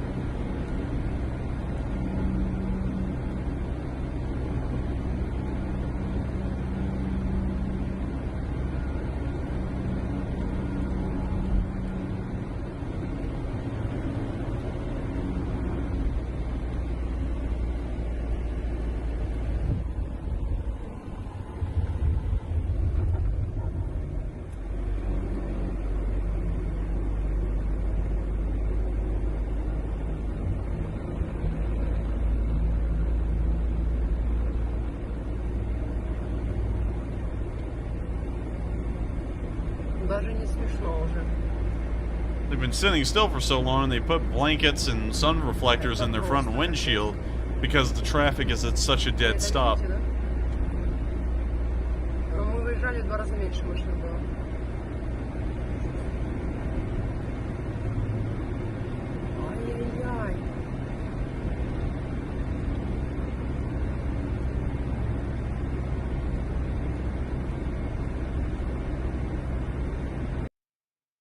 That's the end of the video, and you can see that the line of cars didn't even stop there. It expanded so far that we can't even see the end of it here at the end of the video. And it does show you the kind of situation that the Russians are making and how dangerous they've made it for all Ukrainians that are in occupied territory, that a lot of them will brave leaving their homes and really having no option of anywhere to go rather than further into Russian occupied territory to try and escape what will most likely become the disaster at the Zaporizhzhia power plant. With that, we've now covered all of the news of the Southern Front, and we're now going to be moving to Kyiv to cover the speech from President Zelensky, which will round out our news segment for day 171 and bring us on into the question segment. And so without further ado, here's the speech from President Volodymyr Zelensky here on day 171. Українки. А особливо хочу сьогодні звернутися до мешканців Нікополя, Марганця, Енергодару, Кривого, Запоріжжя та усіх інших наших міст і громад Дніпропетровської та Запорізької областей. Окупанти намагаються надзвичайно цинічно залякувати людей, використовуючи Запорізьку атомну станцію. Вони фактично прикриваються станцією, щоб обстрілювати Нікополь і Марганець. Вони влаштовують постійні провокації з обстрілами території атомки і намагаються нагнати на цей напрямок додаткові свої сили, щоб ще більше шантажувати нашу державу і увесь вільний світ. Якщо хтось там в Росії думає, що їм це щось може дати, то вони помиляються. Російський шантаж тільки змобілізує ще більше глобальних зусиль для протистояння терору. Кожен день перебування російського контингенту на території Запорізької АЕС і в сусідніх районах нашої держави настільки збільшує радіаційну загрозу Європі, що навіть у пікові моменти протистояння в часи холодної війни такого не було. Звичайно, на це має бути реакція потужна. Українські дипломати, представники держав-партнерів зроблять усе, щоб нові санкції проти Росії обов'язково блокували російську атомну галузь. І абсолютно всі посадовці держави-терориста, а також ті, хто їм допомагає у цій шантажистській операції з атомною станцією, мають відповідати міжнародному суді. Це обов'язково буде, а кожен російський військовий, який або стріляє по станції, або стріляє, прикриваючись цією станцією, повинен розуміти, що стає особливою мішенню для нашої розвідки, для наших спецслужб, для нашої армії. Я особливо вдячний усім, хто захищає цей напрямок, хто витримує цей тиск російських терористів, захищає Україну і світ від створеної окупантами ядерної загрози. Я вдячний усім нашим енергетикам, які підтримують стабільну роботу енергосистеми України і самої Запорізької станції. Ми робимо все можливе, щоб повернути спокій, безпеку в цій частині нашої держави і усім іншим містам та іншим областям нашої прекрасної України. Жорстокі бої продовжуються на Донбасі, найгарячіші точки фронту на цьому напрямку без змін. Авдіївка, Мар'їнка, Піски, Бахмут, увесь відповідний напрямок. Росія направила туди просто колосальний обсяг своїх воєнних ресурсів, артилерія, техніка, люди, всі наші захисники, наші захисниці, там вони просто герої. Харківщина, українська оборона міцна, намагання окупантів атакувати постійно провалюються. Боротьба на півдні країни дає хороші новини про знищення сил, засобів російської армії. Жодного дня не втрачаємо, зменшуємо потенціал окупантів. Дуже важливо, що дає результат експортна зернова ініціатива. Спочатку її реалізації з українських портів загалом вийшло вже 16 суден із зерном для 7 країн на 3 континентах. Це Європа, Азія, Африка. На борту майже 500 000 тонн агропродукції, кукурудза, пшениця, сонячна олія, сої та інші товари абсолютно необхідні світовому ринку. Це вже дозволило знизити гостроту продовольчої кризи, дало певну надію на спокій країнам-споживачам нашої агропродукції. Ну і в перспективі може дозволити повністю зняти продовольчу кризу з глобального порядку денного. Звичайно, якщо партнери забезпечать виконання безпекової частини ініціативи і не допустять російські провокації і терор на морі чи проти наших портів.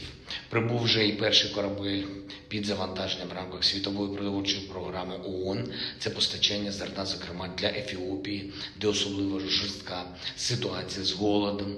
Зараз судно готується на відправку з порту Південний. Для України це має помітну користь. За неповних 2 тижні з 3 наших портів Одеса, Чорноморськ та Південний вдалося експортувати такий обсяг, який дорівнює усьому аграрному експорту автотранспортом за липень.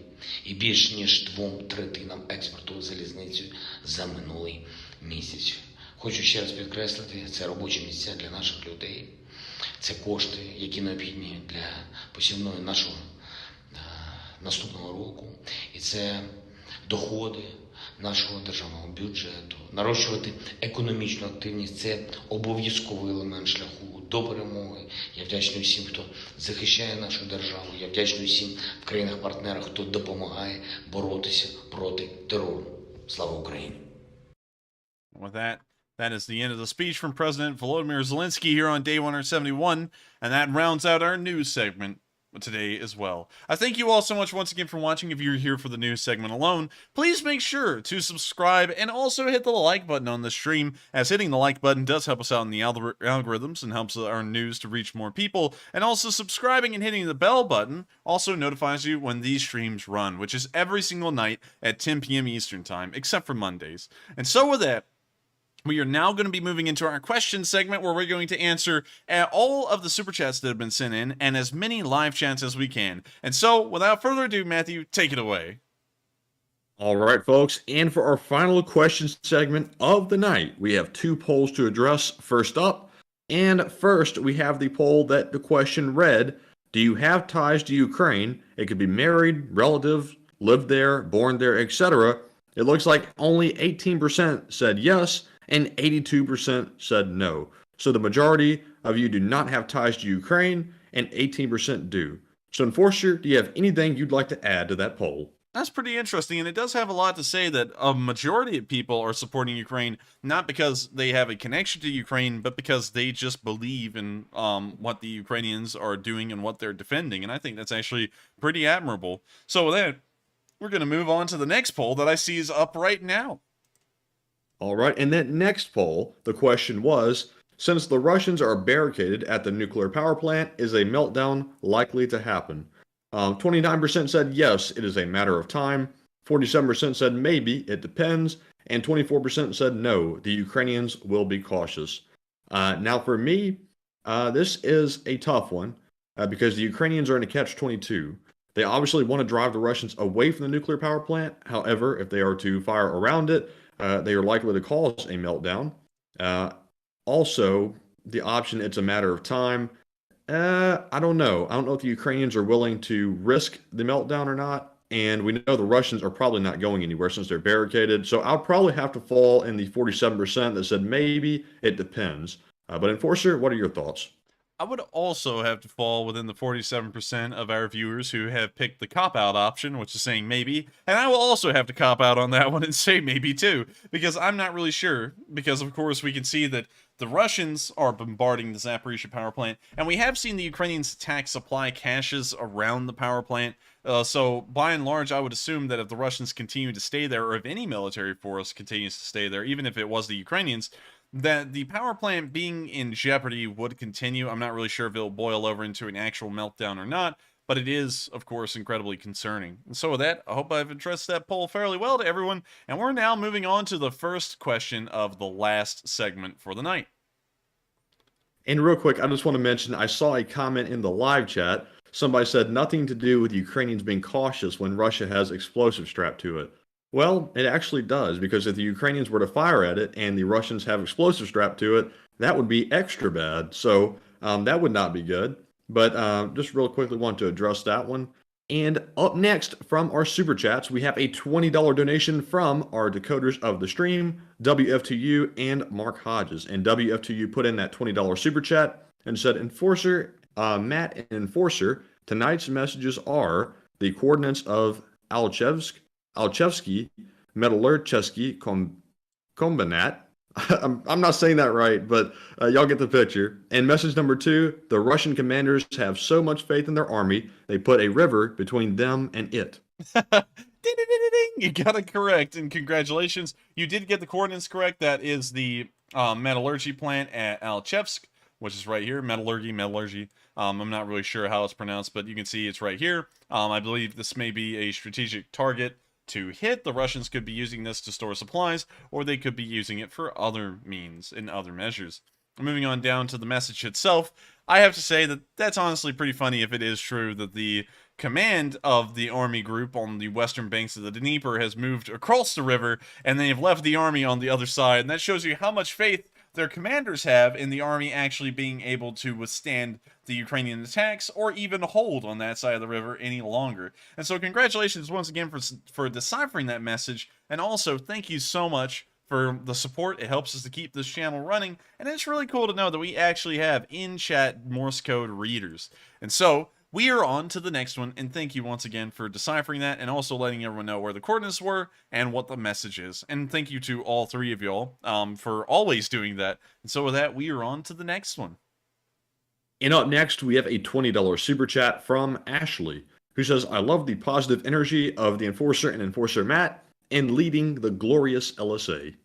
And thank you so much for thanking us for keeping up the chipper spirit. Sometimes it is tough because it does get, the streams do get tiring to do at a point, but I don't care.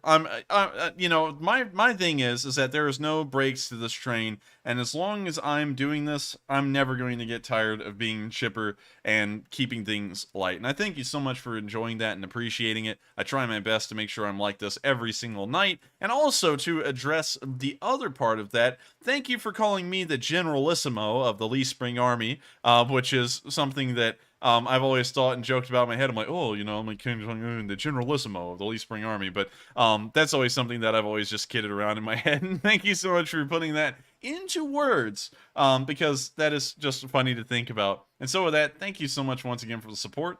I hope that I've addressed the comment fairly well. And with that, we are on to the next one. And Matthew, do you have anything to add to it, since you are also the, I guess you could say, the Lieutenant Generalissimo of the Lee Spring Army? And yes, I do. And Ashley, thank you very much for the kind words. We do try to keep the positive energy up every single night. Sometimes you can tell it, and sometimes you can't. We do have our ups and downs on our streams sometimes. I like to think that I never let it come through on the stream, but I don't know. I can't hear myself, and I don't like listening to myself back on the streams again. I don't know why. It's just a thing with me. I don't like hearing myself talk. But up next, we have a super chat from Psyops, who puts in a $20 donation and says, World War II Dazzle camo is the best camo in my opinion. And I'm sure the Enforcer's going to pull that up because I have no clue what that is. World War II Dazzle. Give him the old razzle dazzle. Let's take a look. I know. Oh my goodness. It's some really... That's a zebra. Yeah, pretty much. And it's a cool one, yes, I do have to say. But still, I think that the Ukrainian Air Force has a pretty cool camouflage going for them right now. And you can actually see an illustration right here of how this camouflage works. Is that you can see with a normal paint scheme at the time, like a light gray, you can see the actual shape of the ship. Its form isn't broken up. And so you can kind of tell exactly where it's going, what it looks like, and all of that. But if you paint it with the old razzle dazzle, you can see that you can't really tell the exact shape or form of the ship at all. It looks like it may be coming straight at the sub. It could be going really any direction. You just can't tell. And especially... it's further exacerbated when you look at it from the side, because it's like, what on earth is that? And which direction is it heading? One thing you can tell from the side, though, at the time, is that if it was coal or oil fired, which every single ship of the era was, you could kind of tell, if the winds were not strong, which direction it was heading because of the, I guess you could say, the exhaust of the ship's engine billowing out of the funnel and then moving one direction or the other, which would kind of give you the direction it's heading in, but not really the speed. You would have to figure that out with a little bit more computations. And we can also see someone did a computer-generated image of the HMS Queen Elizabeth II, I believe, or the HMS Prince of Wales, in a dazzle camouflage, which is a modern-day aircraft carrier. Pretty interesting, and I do have to say, it certainly does have a place as one of the cooler camouflages. I would say that this would be in my top 10, but it's just not the coolest to me. If y'all have any of your own ideas, throw them out, because British World War II late war tank camo. That's British late war tank camo. let's see here. Unfortunately, there's the Berlin Brigade tank camouflage. That's a neat one. But unfortunately, it doesn't look like I'll be able to find that one. But still, pretty cool. Pretty cool observation. If you can give us any more exact details on it, we may try and pull it up a little bit better. But with that, we're on to the next one. And thank you very much for the comment, because it is a cool one, I do have to say. But I still think the Ukrainian Air Force camouflages are incredibly cool. And so with that, we are on to the next one. And thank you so much once again for the support. And up next, we have a $20 super chat from Loy Wen, who says, "Thank you, Enforcer and Enforcer Matt. I love your channel, and Slava Ukraine, dun dun dun." And thank you so much for the support, Don. And thank you so much for helping us to keep the stream running, Don. Without you all, it wouldn't be possible, Don. And Don, thank you, Don, because I'm very appreciative, Don. And so with that, thank you once again for the kind words. I love to know that people do appreciate these streams, and also that y'all like to help to keep them running. Much like Wikipedia out there, which if I pulled up Wikipedia, let's just pull up anything, for example, like oil lamps. And let's go down to Wikipedia, because there we go. Wikipedia usually up here recently. Please help us. It's the price of a cup of coffee. And oh man. Okay, that was giving my IP for the VPN, which was good, thank God. But still, I thank you for the support, and also Wikipedia usually asks for support as well, and we kind of run like Wikipedia. We run off of contributions from the viewers and people who watch this stream, and so I thank you so much for helping us to keep this thing running and helping us to keep our culture alive, which consists of jokes about Dun, Mr. Lunchtime, and a million other colorful things that we've come up with. And so with that, we are on to the next one, and thank you so much once again for the support. Yes, indeed. And up next, we have a $20 super chat from Bob Perrin, who says, let's see here. He actually doesn't want me to read it publicly, but he says, love you guys. Great stream tonight in LSA. And Bob, thank you very much for the support once again. You're here all the time supporting us, and we do notice and appreciate it very much. And also, thank you so much once again, Bob. I know which one Matthew's talking about, and I think you said specifically, don't read this, that's fine. But still, we always want to recognize everyone who sends in any kind of support, and so I gotta thank you so much for helping the stream to keep on running. And so with that, I hope we addressed that comment, even though you didn't want it to be, and with that, we are on to the next one. All right, and up next, we have a $15 super chat from Shannon Curry, who says, Enforcer and Matt, who is more repulsive, Seagull or Lunchtime? I vote Seagull for the hair, clothing, voice, plus dancing and hand-holding with Don, plus spewing BS. Lunchtime just wears giant camo. And for me, I'll have to say that I think Seagull is more repulsive because he knows better. Lunchtime, he could arguably not know better since he grew up over there. But Seagull, he does know better. He's from over here. And also, let me get rid of that cambot. Cambot equals 1. I was about to go... Cambot in the chat, but it looks like we already took care of it. But to answer on my end, I would have to say that Seagal is far worse, because first, Seagal has a history that we know about, and it seems like everyone says that he's a weirdo or something like that.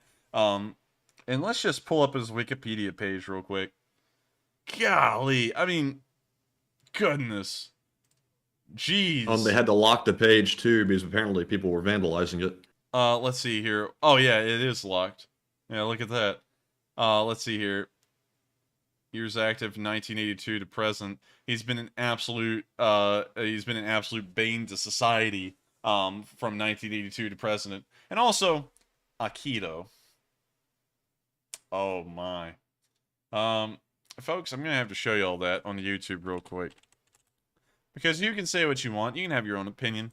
But I gotta say, Aikido has gotta be Aikido Steven Seagal. I gotta see this. It's bad. So, check this out. This is Steven Seagal practicing Aikido. And this is a long time ago, and he's been doing it up till this day.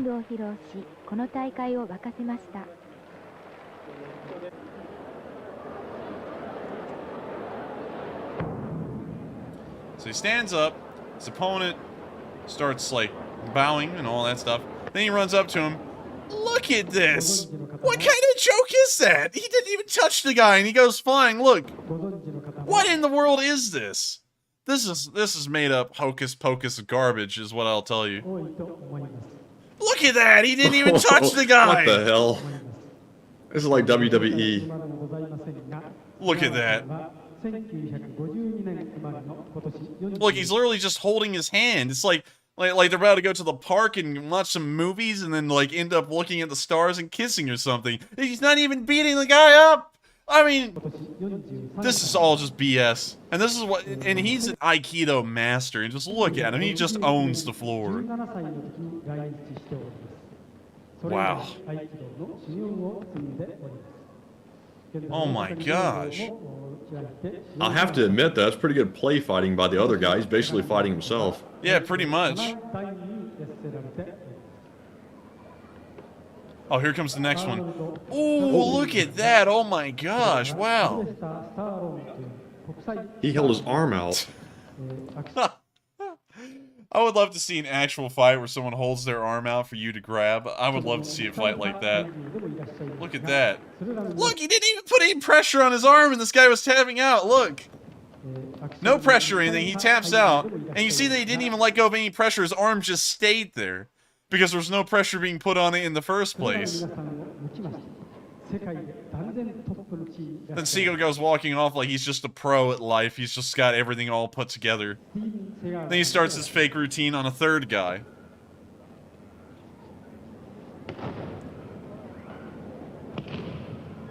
This is just so fake. It's unbelievable. And I'm sorry. I know that some people are thinking this is dragging on for a little bit, but I gotta let y'all into the mindset of Seagal. This is what he does all day. He lives in a fantasy. And I want you to just look at 2 minutes and 30 seconds of the fake world this guy lives in.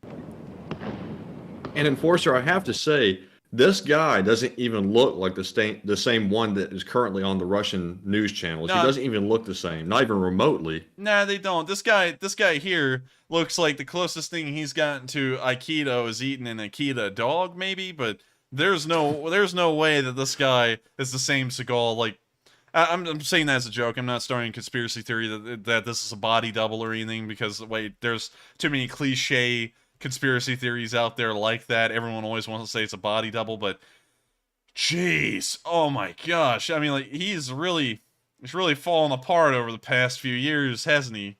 But even at that, even when he looked like he was at least physically fit, there was nothing to this guy that was legitimate. He was just fake all the way through.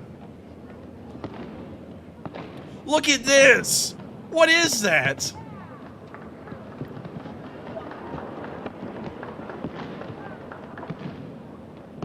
Oh my lord. This guy would get slaughtered if he actually went into a real fight. Yeah. Wow. What strength.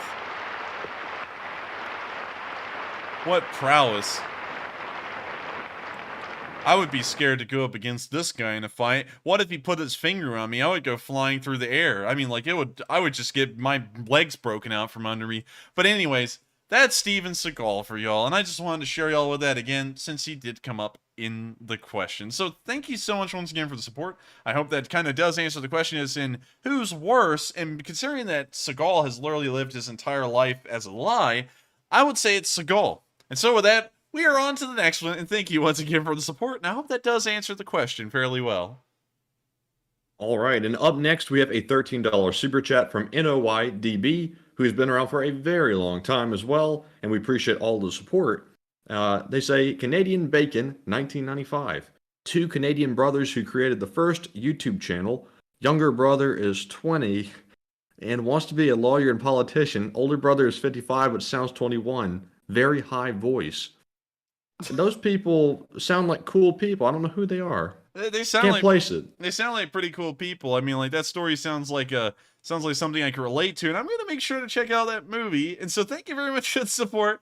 Also, another joke. You've done that one a lot, but still, it's pretty funny. And so, with that, thank you so much once again for the support. I hope that does address the comment, and we will make sure to look into that specific movie because it sounds like something Matthew and me could relate to a lot. And so, with that, we are on to the next one. And thank you once again for the support. And up next, we have a $10 super chat from Dieter Herfert, who does not leave a comment, but thank you very much for your continued support of the channel. And up next, we have a $10 super chat from Junebug with the 72 on the end, who says, Ukraine will win. I have taken moments of silence for the fallen, maimed, affected, and stolen. May the suffering end ASAP. Slava Ukraine, Heroem Slava, and stop Russia. And thank you so much for the support, Junebug72. And I do have to say that Ukraine will eventually win. It's not really a question of if they will win anymore. It's a question of when they will win. The war has been starting to drag on and slow, but even now, the Ukrainians are regaining ground. So it's a small amount of ground. Even the news that we've heard now that we haven't been able to confirm is a couple of villages at a time, but each village liberated is getting a little bit closer to the end of the war. Each tank destroyed, each Russian soldier taken out of the war. Every single little bit of action ends this war just a little bit quicker. And so hopefully, over time, we will see the Ukrainians take back all of their land and end this war eventually, because I do believe it's within Ukraine's interests, and I have to say that they've been doing an incredibly good job so far. And I have not taken a moment of silence yet for any of the fallen or, the wounded or the pretty much stolen. But I believe at the end of the war, once this war ends, which will probably still be around and streaming on YouTube for, we will have a minute's silence once the war actually ends for every single person who lost their lives in this war and every single person who had wrongdoings conducted on them. Regardless of what they were, we'll make sure to respect each and every one of them at the very end of this war. And so with that, thank you so much once again for the support. Slava Ukraini! And with that, we are on to the next one. And thank you so much once again, Junebug72, for being a long-time channel viewer and helping us to keep these streams running and help us to keep on reporting the news. And so with that, we're on to the next one. Up next, real quick, just to answer something I saw in the live chat, I saw Tristan Shumway ask, are you really in your 50s? And I'm actually going on 52, so not quite 50, not 52 or so, but no, all joking aside, I'm just 22 years old. So I know the voice might throw you off a little bit, but hey, I guess, how will I sound when I'm actually 50 years old? How's that going to work? I'll be interested to find out. But anyways. Hey, Matthew, you're going to be that guy on the radio who says there, you're listening to 108.9, the possum. The possum. Yes. And if you're in Alabama, you know who we're talking about. But if not, you're totally lost, and I can understand why. But anyways, moving on to our next super chat, we have a $10 donation from BL Parak, who says, Alexei did this with a damaged eye, a torn bicep, and a damaged shin bone. No one even thought he would compete today. He said he did it for Ukraine. Slava Ukraine.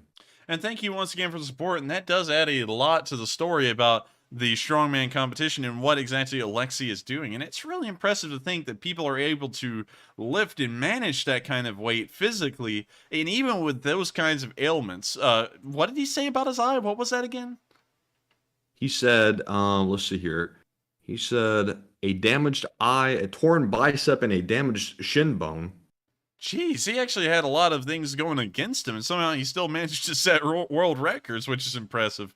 So with that, thank you once again for the support and sharing the information about him, because he is certainly showing that the Ukrainians as a people can be incredibly strong. And so with that, I hope that does address the comment. Thank you once again for the information on Alexei. And with that, we are on to the next one. And next up, we have a $10 super chat from Gary Robbins, who says, hey, Enforcer and Enforcer Matt, I will be visiting with my 91-year-old mother for the next week for a family reunion. She has little online reception. I will miss y'all. And Gary, that is sad to hear that she doesn't have good Wi-Fi. It's kind of like us on certain nights. but that is sad to hear that you won't be on the streams for a little while, and we will certainly miss you.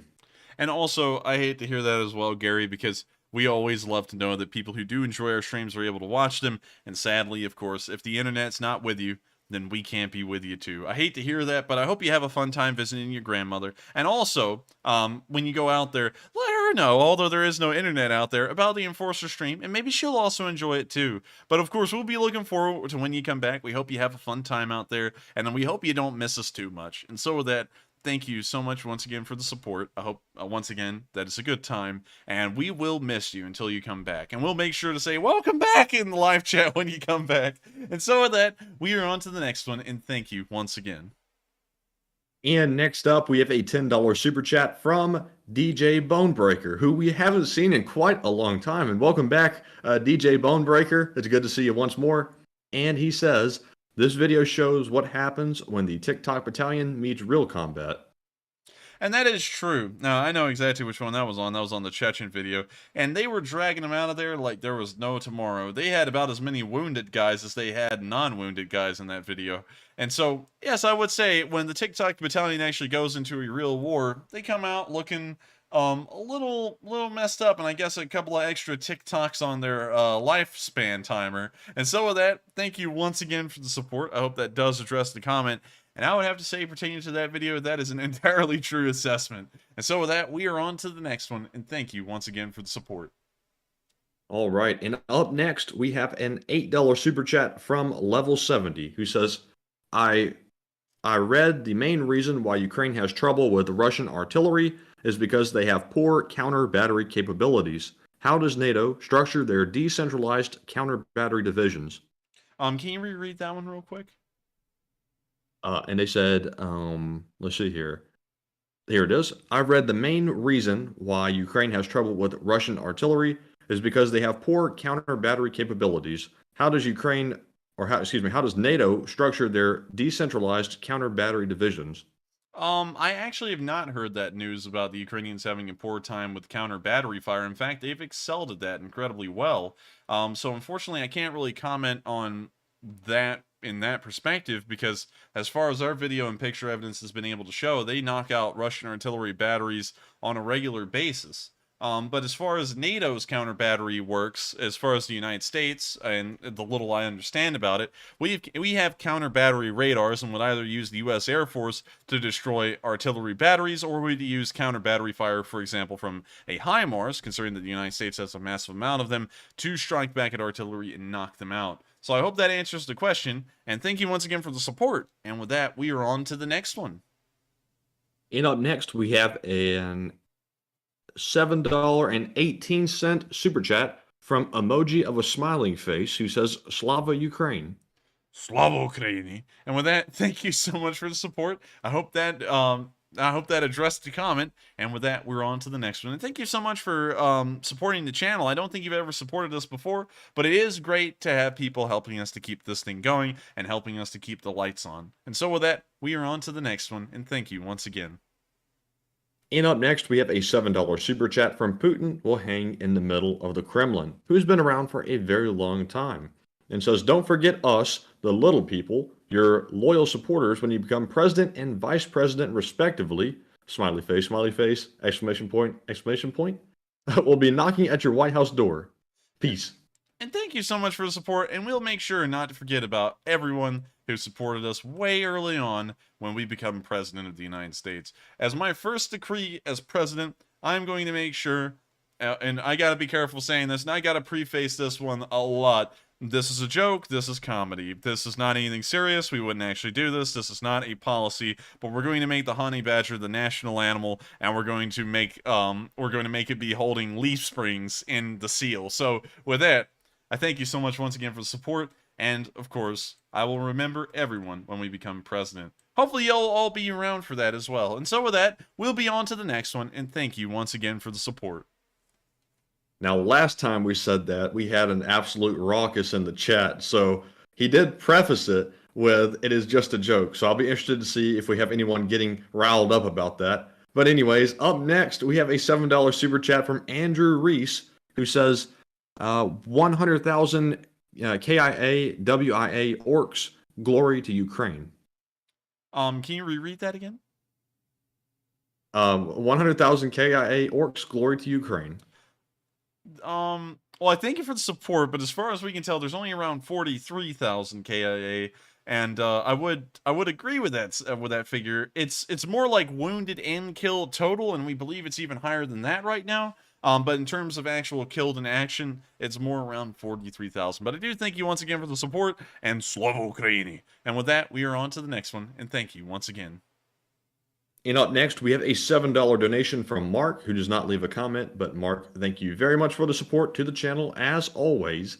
And up next, we have another super chat from NOYDB, who puts in a $6 donation and says, born in the USA, John Candy. Put that in YouTube search for the most rousing version of the song and of Oklahoma. It will make Oklahomies weep. And thank you for the support, but sadly, due to YouTube copyright reasons, we can't unfortunately play songs like that on stream, especially songs that sound like they were played by higher-end artists, because they, as in YouTube, get incredibly strict when we play, or anyone plays, music from pretty popular songs right now that may still be played a lot, because the attorneys for the people who publish that music, to kind of get into how copyright works, will come and sue YouTube until they lose their shirts if they allowed us to play something like that on stream and managed to not get any repercussions on our end because of it. And so YouTube would come down here with a content ID system, and they would literally eviscerate us for playing that song. So unfortunately, I won't be able to play it, but I will make sure to pull it up off stream and listen to it, so that way I can get an idea of what you're talking about. So with that, thank you once again for the support. We will try and make Oklahomans weep, but sadly, it'll have to be off stream. And so with that, we are on to the next one, and thank you once again for the support. In a serious question, if you live in Oklahoma, are you called an Oklahomie? Is that a real thing? I think it's an Oklahoman. What are you called if you live in Oklahoma? Oklahomans, or Okies and Sooners. Okay, so NOIDB totally made up Oklahomies, because I was about to say, that'd be kind of wild to live in Oklahoma and be called, hey, what's up, Oklahomie? Dude, you're just walking down the street to Oklahoma City, and you just go, what's up, my Oklahomies? Oh, goodness. But, you know, I want to find this out if this is true or not. Maine. Maine. People who live in Maine are called Mainers and Downeasters. I don't know what it is about Downeasters, but that kind of sounds derogatory. I don't know why, but I'm actually interested now. What are people from Colorado called? Coloradians, I feel like? Yes. Coloradans or Coloradoans. Coloradoans. What's up, my fellow Coloradoans? Utah? What about Utah? Whoa, Utahns and Utahans. What's up, my Utahans? Well, let's see what it says for Alabama, though. Because it should be Alabamians. Alabamans. I've never heard anyone in my life say Alabamans. I've always heard Alabamians. No. What on God's yeah, Alabamians is popular. I've never, like, in my entire life, I've never heard my fellow Alabamans. It's always been Alabamians. I think this channel, this little website here is just spreading misinformation because I've never heard Alabamans. But with that, we are on to the next one. And thank you once again for the support. And with that, we're on to the next one. And up next, we have another super chat from NOYDB, who puts in another $6 donation and says, Barbie Fashionista Urban Camo Doll. This camouflage U.S. forces would kill to be seen in it. It's $75 at Walmart, so you know it's good. What's the name of that camo again? It's called Barbie Fashionista Urban Camo Doll. Urban. I'm just imagining a Barbie doll in like urban camouflage. Yep, that's it. It's really a thing. It's really a thing. That is crazy. It's urban camouflage with some pink mixed in because for some reason there's just naturally occurring pink in the middle of an urban area. Pretty interesting. And I think that soldiers would kill for that kind of camo. Honestly, though, I feel like if you seriously wore this, you would be that picture of Peter Griffin dressed up like a clown amongst soldiers. Clown soldier. Let me see if I can get that. This right here, I feel like you would look like that. You see, they're going to be looking for army guys. But anyways, with that, thank you once again for the support and letting us know about that because I had no idea that that existed. And so with that, thank you once again for the support and the information. And we're on to the next one. And up next, we have another $6 super chat from Mark, who actually puts in a suggestion of a channel we should watch. And Mark, I will pass that on to the enforcer. And thank you very much for your donation to the channel and your support. And up next, we have a $6 super chat from Putin will hang in the middle of the Kremlin once more, who says, sorry, I'm a bit late, but what did I miss? Any chance of starting it all over again, please? Well, thank you for the support. Sadly, we wouldn't be able to start it all over because then Matthew and me would probably pass out before we even got to the speech from President Zelensky again. But you didn't. You actually did miss some pretty big bits tonight. You missed the Russians saying that the gays are what really started the war because now they've changed the enemy again. You also missed the headquarters of the Russian Army Group in Kherson moving from Kherson across the river, which shows that they're not really having good thoughts about what the Russian army can do. And you also missed the Chechens pulling out so many wounded guys from the forest that it seemed like the Wendigo was in there slaughtering them or something like that. So that's really all you missed. It wasn't much, but you can always go back and rewind and watch it from there. And so with that, thank you once again for the support. I hope that does address the question. And with that, we are on to the next one. And up next, we have a $5 super chat from GB from the UK, who says, if Russian troops leave Kherson, how can Ukraine forces move in and progress past? If all the bridges are out, just curious, support Ukraine. And thank you for the support, GB. And to answer that question, the Ukrainians most likely wouldn't push across the river. They would push the Russians across the river and then stay there.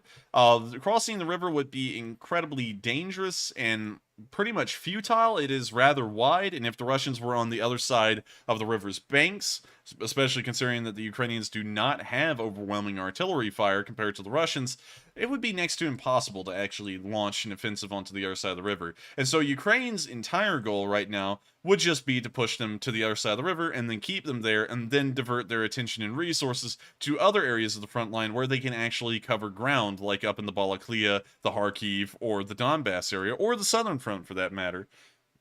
And so with that, I hope that does answer the question. Just because you push an area does not mean you always have to push it. Just because the Ukrainians are pushing towards Kherson doesn't mean they have to then go and push all the way towards Armansk. You're just trying to find the places where you can chip away at the Russian occupied territory and eventually take it back piece by piece in the most advantageous way. And so with that, I hope that does answer the question. Thank you once again for the support. That was actually a really good question. And with that, we are on to the next one. And up next, we have a $5 super chat from Mr. Good Citizen, who says, Enforcer, some say the Lend-Lease has not taken effect and it will kick in the fall. What is your understanding and what should we expect? 1 second, let me get rid of a bot. We will see John Grigg around never. And can you reread that? I saw that too. Yeah, I saw that too. I was about to get rid of it. I couldn't tell if he was trolling or not, but I think he was. The first one, I was like, well, maybe he's just asking that question just to ask, and then he sent in literally a copy paste of it a second time in a row, and I was like, it's a bot. But can you reread that one again real quick? And yes, Mr. Good Citizen said, Enforcer, some say the Lend-Lease has not yet taken effect and it will kick in the fall. What is your understanding and what should we expect? The Lend-Lease has taken effect. One thing that people are always thinking, though, is because we've pledged something, it's all going to be sent over in one giant package. And so far, we've been sending over the stuff about as fast as we can send it and about as fast as the Ukrainians can process it and begin using it. So I think that the Lend-Lease is pretty much taking effect now, and the Ukrainians being able to harness the, I guess you could say, support being sent in through the Lend-Lease will most likely begin to take effect in the fall. So with that, I hope that answers the question as to how I'm looking at it. But then again, I could be wrong. It could be that masses of equipment will be sent in the fall, and right now the Ukrainians are kind of getting tricklings of stuff from the United States. So with that, I hope that does answer the question. Thank you once again for the support, and with that, we're on to the next one. And up next, we have a super chat from Nerber777, who says, 10,000 UK plus trained troops, will it change the war? Yes, 10,000 troops trained to a T in Western doctrine will massively change the war, as those soldiers will be far more capable and far more competent in carrying out activities on the front lines than the normal Ukrainian soldiers. Because I'm not saying that Ukrainian soldiers are undertrained or anything. By far, they are far better off than the Russian counterparts, but still, they don't really have, I guess you could say, the secret sauce to Western doctrine that Western countries inherently possess, because that's where Western doctrine was born and where it continues to be developed. And so having those soldiers trained in Ukraine, they can come back. The Ukrainians can make some of them instructors to train more Ukrainian units on Western doctrine the way they learned it, and then they can implement that on the front lines, and therefore their combat troops will be far more effective at carrying out their activities. one thing that anyone can certainly say at this point in the war is that Western doctrine has got to be by far way better than Russian doctrine, because even with the Ukrainians having a fairly decent idea of the doctrine and not really an exact idea of it, they are whipping the Russians incredibly well to be a country that is far smaller than Russia in almost every single aspect in their capabilities, yet they're actually holding them back. So with that, I hope that does answer the question, and I thank you so much once again for the support, and with that, we're on to the next one. And up next, we have a $14 super chat from Mark, who says, I'm also a Mark, and I wanted to just confuse y'all, guessing which Mark sent which. 6th Armed Forces, LSA, when elected, will be useless but high camaraderie. Watch presidential stream and allow foreign fighters so international LSA join. And I thank you so much for the support, Mark. You did not confuse us whatsoever, because you appear to be an Australian Mark, and I think our last Mark was an American Mark. So we have some Marks in America, well, some Marks against America, and some Marks against Canada.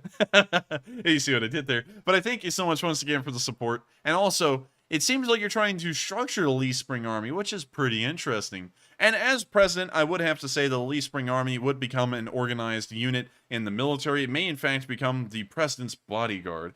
Of course, let me go ahead and say this. That is entirely comedy and a joke. That is not what I would do as president of the United States, because knowing how it went the last time we said this and we did not clearly mark it as a joke, people sat there, I'm not voting for you because you're going to replace the bald eagle, and that's not at all what we were trying to do. And, you know, we don't want anyone to think that that's seriously what we would do seriously what I would do as president. I don't know if Matthew has any ambitions of becoming a politician. I think he just wants to be an attorney, but I do want to move on to eventually being the president. So with that, I hope that does address the question, Mark. I thank you so much once again for the support, and also an international Lee Spring Army Foreign Legion would be pretty neat. And so with that, thank you once again, and we're on to the next one. And I have to say, Enforcer, at the moment, I have no intention of getting anywhere near politics, and hopefully just stick to being an attorney. But maybe one day I'll change my mind, and if so, have to go try to run for something. But for now, definitely sticking to law school. And next up, we have a $5 super chat from Junebug, without the 72 at the end, who says, it is rumor the Crimea airport was hit by MGM-140 ATACMS. Any thoughts on that? We actually did consider that as one of the weapons that most likely hit the Saki airfield. We have two big contenders on this channel. It's either the HVM, like you said. Well, no, actually, that's not what you said. You said the ATACMS. It's either the HVM short-range ballistic missile made by Ukraine, or it was an ATACMS that was made and launched by a US-made HIMARS. So we're not exactly sure, but those are kind of the two contenders that I'm looking at, and I feel like we most likely will not get the information on that until after the war, maybe even a decade later, because that kind of stuff is kept secret for a long time. And so with that, I thank you once again for the support. I hope that does answer the question, because it's a fair contender. It's actually neck and neck right now with a HVM as to which one actually did it. And so we're on to the next one, and I hope that answers the question as to what I thought most likely hit the Saki airfield. And so with that, we're on to the next one. All right. And next up, we have a $5 super chat from Christopher Castillo, who says, quick question. Between the two of you, which one of you is more of the ladies' man? And why is it Enforcer Matt? Love you guys. You're doing God's work. And Christopher, obviously, I'm going to have to reserve judgment on that for the moment, since we are obviously brothers here. But thank you for the support. And also, I guess, thank you for the support. Thank you for the support, and I'd also like to thank you for the support. By the way, did I mention to thank yes, you I for the support? I was about to say something else, but I caught myself. I was like, nah, I'll just say that again. Well, I thank you for the support, and also to say who is the ladies' man. It is definitely redacted. With that, thank you once again for the support. I hope that does answer the question, and with that, we are on to the next one. And up next, also, thank you for your support. Thank you for your support. And up next, we have a $5 donation from the Squad Guy, who says, would Steven Seagal have to serve in the military if a mass mobilization was called? If so, what role could you see him taking? Bullshido specialist.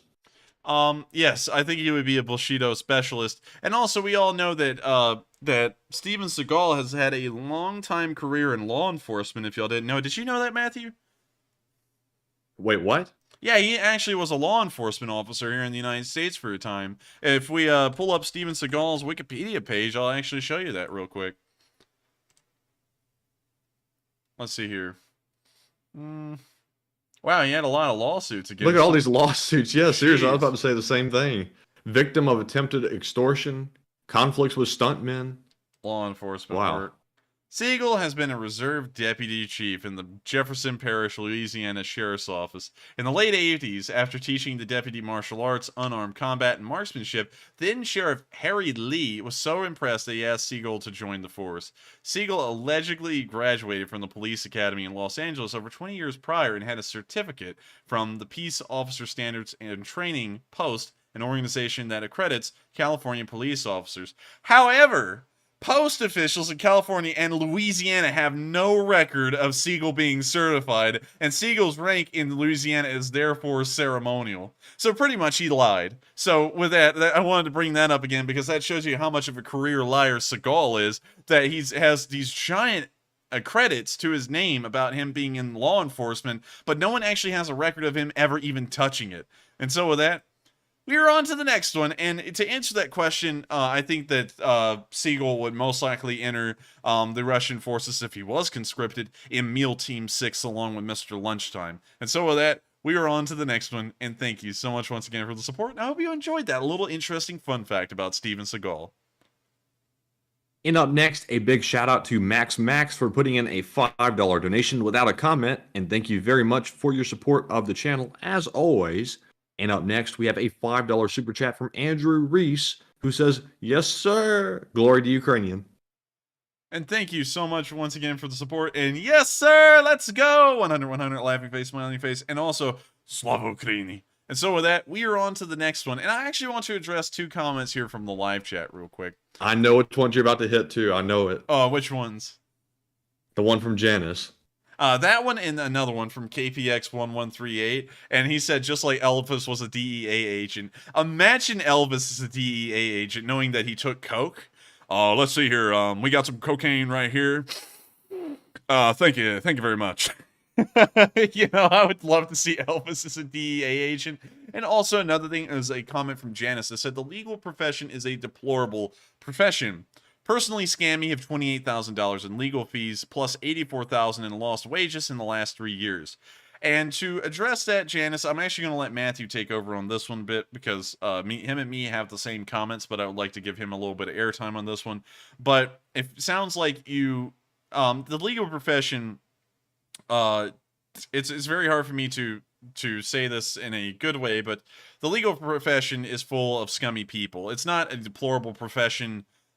Just as by default, it's more like it's a profession like any other. It's neutral. It's not neither good nor bad, but there are a lot of scummy people who go and rip people off there. And there's also people who actually do their job and don't rip you off. But I'll let Matthew take over from there and give his comments on it.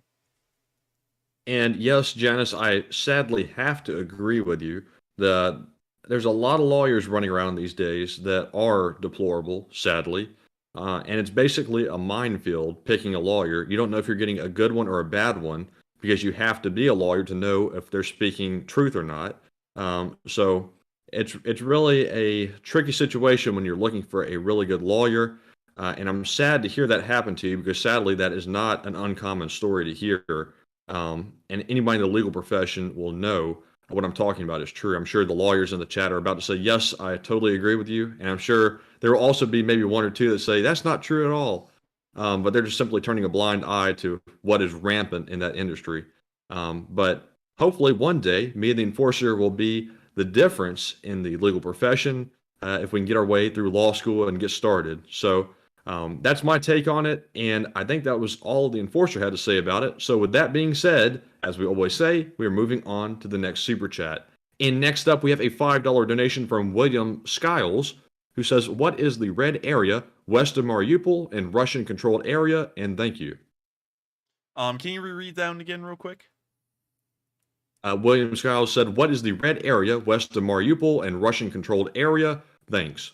And the reason why it's a red controlled area is so that way people will constantly send in super chats nightly asking what it is. I'm just kidding. But to answer that, this is an area of supposed partisan activity. A long time ago, we had a hotbed of partisan activity occurring in this area, and so we filled in this map, and it's just labeled partisan activity. It's about 249 square miles, and that's where a lot of it happened. Now it seems to have spread out all over the place, from Kherson to Mariupol and all the way up towards Izium, but we still kept it there because long ago that was pretty much the heart of partisan activity in Russian-occupied territory. And so I hope that answers the question. And with that, we're about to move on to the next one, but there's another one I would like to address from the live chat from the Ukester. And he said, it's not full of scummy people. I'm a lawyer and work with tons of lawyers. Most of them are great people. And that may be your experience, you know, but then again, I'm sure that you know that there are the attorneys out there that do incredibly questionable things. That's why there is such a thing as attorney malpractice and attorney malpractice attorneys, much like there is medical malpractice and attorneys that pursue nothing but medical malpractice cases. In any profession, there is always room for corruption, and it should be the job of society to note that corruption and constantly be trying to snuff it out. And you know, of course, I'm not saying that the profession is 100% scummy. There are great attorneys out there that do incredible jobs, but if y'all watched a case recently, I will not mention the name of who it was involved in, because just the mention of this person's name brings up certain things that would obviously lead down a certain political route, but I'm sure with all of that, y'all know who I'm talking about. If y'all watched the attorney that represented him, I would say that there was a lot done in that case that was almost borderline malpractice, and you could tell that the attorney was not doing a great job at all. I know Matthew knows who I'm talking about, and it was awful. It was pretty rough, and so I hope you get used to that. I'm not saying that the entire profession is scummy, but I'm not saying that it's entirely filled with wonderful, perfect people, because no organization is like that. You can look at the U.S. government, you can look at the Department of Forestry, you can look at the Department of Energy, you can look at attorneys, you can look at anything, and or the police, you can look at anything you want, and there's no such thing as them all being incredible, wonderful people, or all of them being scummy, terrible, deplorable people. It's always just a middle ground, a kind of neutral thing, and depending on your experience, you either think one way or the other about that certain group. And an enforcer I knew Hoodoo Texas was going to agree with me. He said the quality of lawyers in the U.S. is very uneven and it's difficult to find a good one. Hoodoo has actually been a lawyer for 30 years, and he says he knew some really nasty attorneys and some well-meaning incompetents. And Hoodoo summed it up perfectly. There are a lot of attorneys out there that have good intentions, but they unknowingly screw something up because they either didn't do their due diligence or didn't properly look at all the aspects of their case. And there's also some ill-intentioned attorneys that, sadly want to steal people's money. But anyways, without harping on that too much, because we need to get back to our question segment, Enforcer, is that all you would like to add? Yes, and now I see a lot of people knowing the exact case we were talking about. And if you just look at that case and look at the kind of legal paperwork that occurred in the background before the trial and all of the slip-ups that were made prior to it, there's just too much there to say that that attorney was not entirely,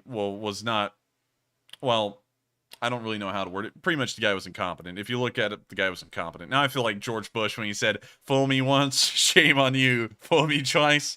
Look, you fool me once, you can't fool me again." So anyways, we're on to the next one.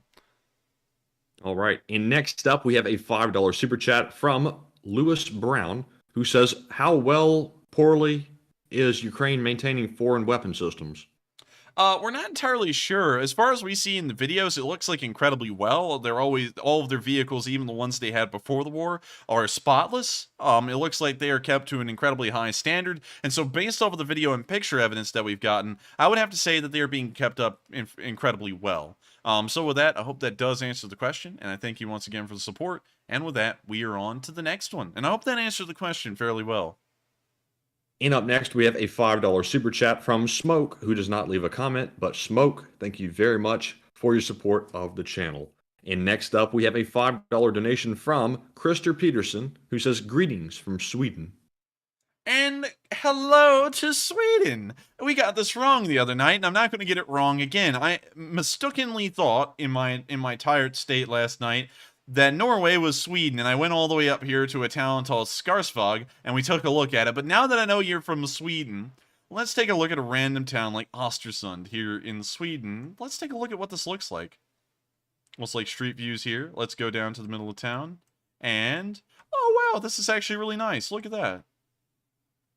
This is a lot nicer than I thought the middle of Sweden would be, isn't it? Do you think the same, Matthew? I'll be honest, I kind of expected it to look like that. I don't know why, but for some reason I expected it to look... I don't know. I kind of expected it to look like a Russian town, but look at this. They even got a clock store and an H&M store. That is really cool. Very nice. Man, this is really high-end looking, actually. I don't know if that's like a tourist town because it is on a lake. But let's go to another one because I want to see Strömsund. Hopefully I'm pronouncing that correctly. Let's see what this town looks like. Okay, this one looks a lot more provincial, if that's a good thing to say. It still looks nice, actually. This is surprisingly nice looking. I'm actually thoroughly impressed right now. And this begs the question, what does Stockholm look like? Also, did y'all know that Stockholm still has a royal family and they have a palace guard? If y'all have never seen them, they actually have a cool uniform. Swedish Royal Guard. Of course, they're not as famous as the household division of the United Kingdom, which protects the sovereign there, Queen Elizabeth II, and the royal family. But they still have some pretty cool uniforms with, like, silver pickle hobs, and also these very distinct sky blue uniforms. And I gotta say, they do look pretty cool. They also, I believe, on parade or on guard here, if I remember, it's like a Gewehr 98, I believe. I'm not exactly sure. It may be a carabiner. I can't really remember exactly, but it's a really cool unit. Carabiner? I believe that's how it's pronounced. I might be wrong with that, though. You might know how it's actually pronounced. That's the gun right there. A carbine. Well, in German, I believe it's a carabiner, if I remember correctly. Carabiner 98K. Like that right there. But that carabiner 98,000. Looks more like a Carabiner 88. No, it's not that either. Well, no. Actually, it may be, because that is the one I'm thinking about. The Carabiner 88, Carbine 88. And that looks a lot like the rifle they're using on parade. But I'm not exactly... Well, not on parade, on guard. Still, a really cool uniform, getting past all of the exacts of vocabulary, because we all know I'm not really a master at it. I try my best, but sometimes I do get some words wrong. But with that, we are on to the next one. And also, thank you so much for saying hello from Sweden. Sweden is a neat country. And we also didn't take a look at Stockholm. So let's drop down here and let's see what it looks like. Random street as usual. It's actually a really nice place. It's clean, really. Like, it's really clean, actually. This is really surprising to me. I knew that Stockholm would look like this, sure, but I didn't know that the country towns would look like that.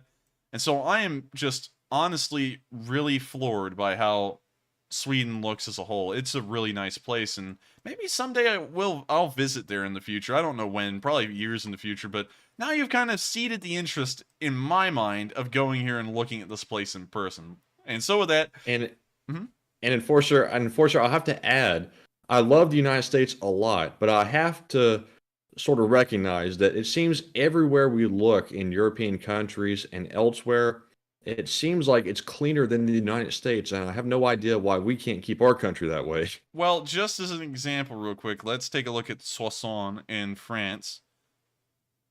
Okay, yeah, it's cleaner. At least in this random drop down. I'm sure we could find some pretty bad places in any country, but... Well... There is one. We're back to Hull again. Yeah, we're back to Hull. Hull is... Oh, you gotta be kidding me. I guess I picked the best street in town. But we've been through Hull. We know what it looks like. It's not great. There's another town in Britain. Sadly, it's gone through a bad decline. It actually used to be a huge tourist destination in Britain for British people who were going to the seaside on vacation. But now, due to cheap foreign travel packages and a lot of British people preferring to take their trips abroad, for example in Spain, Bournemouth has fallen off the map pretty much and has gone into a massive decline.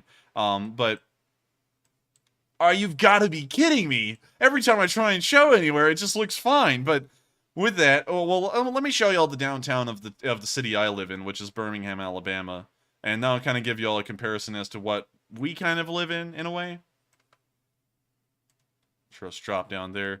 This is Birmingham, Alabama, on a random street. And this is what really the whole city looks like in a way.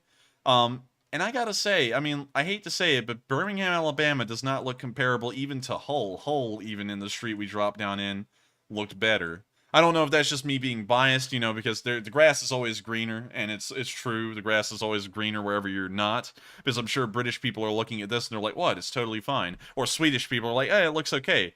But, you know, it is what it is. Also, a lot of people have bad connotations about Birmingham, but it's nice in certain areas. You just don't have to go downtown is all. So with that, we're on to the next one. And thank you so much once again for letting us take a look at your home country of Sweden. And also, I saw LSA Private Parker say, Enforcer, please say Birmingham in an English accent. And I believe it said Birmingham. I thought it was Birmingham. Or something like that. So, with that, now that we've had a quick conversation about how to pronounce Birmingham, we're now going to move on to the next one. And thank you once again for the support. And next up, we have a $5 super chat from Marie, who says, what's happening 7th of September? They are talking about it. Who's they? They, the mysterious they people. Sadly, I don't know what happened exactly on the 7th of September that everyone's talking about, but do you remember the 21st night of September? Anyway. Anyway. That's going to be a copyright strike, Enforcer. Yeah, true. We better stop that. And so, thank you so much for the support. Sadly, I don't know about the 7th of September. So, unfortunately, I'm going to have to declare ignorance on that one. But thank you once again. And with that, we are on to the next one. Wait a minute. Someone said Queens. Someone said Queens, New York. We got to look at Queens, New York. Birmingham. Birmingham. I think how it said. Someone said that I actually did a pretty good impression. Let's go look at Utopia. Does it look like a Utopia in Utopia, Queens?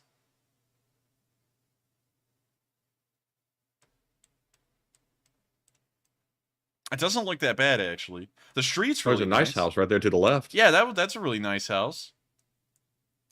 Wow, I wonder how much this costs in New York City. Like $5 million? Oh boy, yeah, probably. Like, look how low the garage is. is. Suburbs.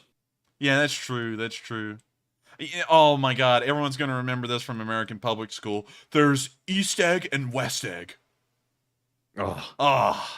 And they don't even look like that in real life. Like what they're talking about with the high end, new rich and old rich. I mean, like this is just a normal neighborhood out here, kind of.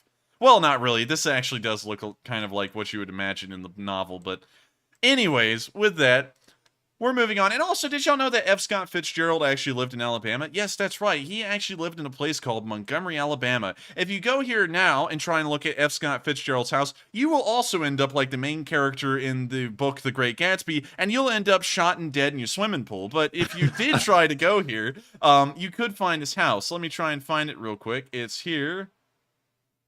It's right around here. Trying to think of where exactly it is. There it is, the F. Scott Fitzgerald house. Him and his wife Zelda lived here for a bit. And there's actually a road in Montgomery called Zelda Road. But, where is it? Should be right where we're looking. Yeah, it's obscured by the trees a little. But that house right there is where F. Scott Fitzgerald lived for a while.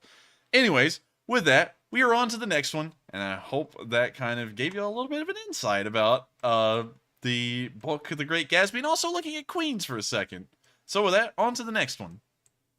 And just for the record, Montgomery is worse than Hull or any other place combined. That place is awful. Yes. And if you know, you know. And I'll real quick, just to back that up with true facts. Let me drop y'all down into a normal streets. This school we actually went to several times. We didn't go here. We didn't go to school at this specific place, but oh, God bless you if you did. So I'm gonna drop you down here. This is what normal Montgomery looks like, and it doesn't look too bad through here, but it gets really rough. There's a lot of gangs that kind of operate in Montgomery, and so it was a pretty dangerous place to be sometimes. Also, people got killed all over the place. Anyways, with that, we are on to the next one. All right, and up next, we have another $5 super chat from Bob Perrin, who says, I grew up living in 3 different states. I live in California right now. You know what I call Oklahomans? my countrymen. USA, USA, LSA. And thank you so much for the support. And that is a great way to look at every other state, is that they are Americans like every single other. I still, of course, whenever I think about it, I always have an allegiance to Alabama because I was born and raised here, and the resources and the effort of everyone in Alabama went into raising us, whether one considers it good or bad. It's the thought that counts. And so I always, like to think of myself as an Alabamian, but of course an American above all. So with that, I thank you so much for the support, and also having a pretty patriotic outlook on your fellow statesmen, because if I looked at, fellow countrymen, not statesmen, because if I looked at someone from Kentucky, California, wherever, I would just consider them an American and not really an opposite group. So with that, we are on to the next one, and thank you once again for the support, and also your own insight into how you think of fellow countrymen. And so with that, we're on to the next one. All right, and next up, we have a $5 super chat from Kevin Scott 76, who says, continuing Grandpa's story, Captain Lay Artillery, World War II Bronze Star, captured 6 Nazi soldiers at Aachen, helped liberate a concentration camp near Nordhausen. Wait a minute, did you just say Aachen? Aachen? Did you just say Aachen? Aachen. Like this Aachen? Yes. You mean Aachen? It looks like Aachen to me. I'm going to keep calling it Aachen, too, like I called Sweden, Swedland.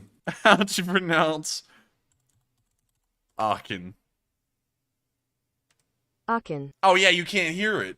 It said Aachen. Everyone on stream can back that up, too. So with that, can you reread that one more time?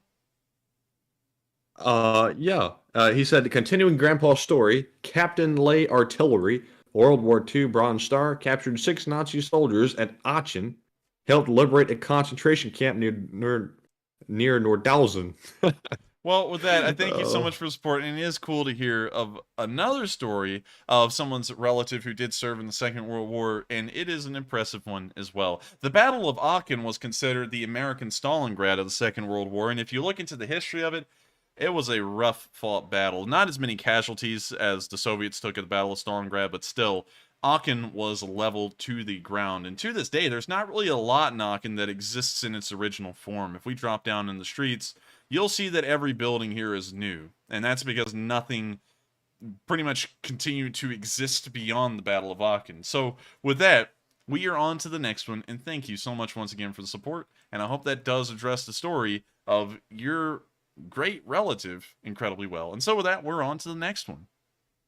And up next, we have a $5 super chat from Santiago Flores, who says, can I put you guys on my taxes since I am donating to your college fund? Oh. Sadly, I don't think you can. You can, though, with the Sunday night fundraisers. And also, just to clarify this again, because I have seen some people asking about this, no, we will not be doing the Sign My Rocket, putting our name on the side of a tank thing. We had someone claim to be with Sign My Rocket that reached out to us about it, but we have not ever gotten word back from them. And also, it's something that we can actually do on the YouTube platform. So with that in mind, we sadly can't do it. I've said that a couple of times before, but I just want to make sure to reiterate that again, just in case if anyone wasn't around to hear that. And so with that, I hope that does address the comment in a way, and also thank you so much once again for the support. And with that, we are on to the next one.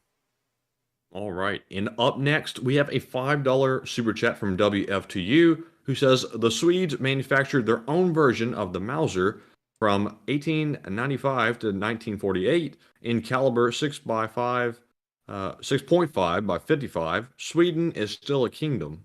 And yes, they are still a kingdom. I believe the Norwegians are also a kingdom as well, along with Denmark. And also an interesting fact about the Denmark's Royal Guard is that when they march down the streets, unlike the British who will just block off a whole street for the guard to march down, in Denmark, the guard is classified as a car. And so they have to follow traffic laws. And so if there's a red light and they're marching down the street, they have to stop for the red light and wait for it to turn green. It's a really interesting thing. Highly suggest y'all pull it up and look at it. But with that, I do thank you for the support and also sharing with us that information about Sweden, which is a really interesting country and also produces a lot of their weapons in-house, which is really cool. And so with that, we are on to the next one. And thank you so much once again for the support. And up next, we have a $4 super chat once more from Dieter Herfert, who says, is it time that NATO takes offer from Ukraine. And let's see here. There's a typo. I'm trying to figure out what was meant by the super chat. I think Dieter meant to say, is it time that NATO takes back the nuclear power plant to help Ukraine? I don't think right now is necessarily the time. It is getting tense, and it's been a pretty tough situation for a while now, but I still think that some time has to be given for the situation to deteriorate seriously before NATO threatens to step in and try and take control of the power plant, because, of course, that action would most likely lead to the Third World War, and we have to always consider, is it getting that bad for us to step in and do something that drastic? And so with that, I thank you very much for the support. I hope that does weigh in on why I think it's something that needs to be seriously considered, but at the same time reluctantly done if need be. And with that, we are on to the next one. And thank you once again. And next up, we have a $3 super chat from NOYDB, who says, Matt, it's only a 20-second clip. I'm begging you, please search YouTube. John Candy, Oklahoma, 20 seconds, please. Okay, we'll pull it up. But if we get a copyright strike, then you're the reason why we weren't streaming or broadcasting news for a whole week. So what's the name of the video? It's John Candy, Oklahoma. Candy, Oklahoma. John Candy, Oklahoma. There's a 51-second clip. I can't find the 20-second clip. And if we play something too long from a movie, we will get in serious trouble. So I hate to say it, but we sadly cannot play it. But hey, the Enforcer is streaming. Y'all to go check that out. And so with that, we're on to the next one. I hate to say it, but sadly we couldn't do that. And so with that, we are on to the next one. And up next, we have a $3 super chat from Putin will hang in the middle of the Kremlin once more, who says, being Croatian born, I cannot pass the opportunity to mention that Steven Seagal also holds Serbian citizenship. They also support Russia. Oh, wait a minute. I thought you were speaking about Croatian citizenship. Yeah, I wouldn't. The Serbs support Russia full and well. It's a weird historical thing that kind of exists in between Serbia and Russia. They've almost always been like that. I have no clue why. But to speak of something that y'all may find interesting, in the town of Sarajevo, if I can find that town. Sarajevo. Come on, Sarajevo. Because I can speak about this incredibly well. What am I, stupid? Anyways, Sarajevo's in Bosnia. I forgot. Let me find the river. Is that the river? Nope, that's the railroad track. You gotta find myself a reaver. Gotta find myself a reaver. Gotta find myself a reaver. So, here's the river. See that thing looks like the Willy Wonka chocolate river in the Willy Wonka chocolate factory. That is the brownest river I've ever seen. that is the most perfect color of milk chocolate brown on Earth. Let's see if it looks like that here. Ooh, goodness. So fun looks fact. Like a sewer pit. Fun fact, everyone. When that Gavrilo Princip fellow killed the Archduke of Franz Ferdinand, his plan once he shot the guy was to jump into the river and swim to safety. But as you can tell, this river runs incredibly shallow, and so when he jumped into it, he didn't even submerge in the water a little bit. He just slammed face flat into the bottom of the river in front of hundreds of people and cops which were chasing him. So that's kind of a funny story if y'all didn't know that before. And I highly suggest y'all pull up the exact history, the exact story behind the assassination of Archduke Franz Ferdinand, because what Gavrilo Princip and the Black Hand did during that whole entire assassination attempt was literally a comedy in itself, and I believe it would make an incredible movie if someone was to put that to film. But with that, I hope that kind of does address that a little bit. And also, since you said you're from Croatia, you know what we have to do.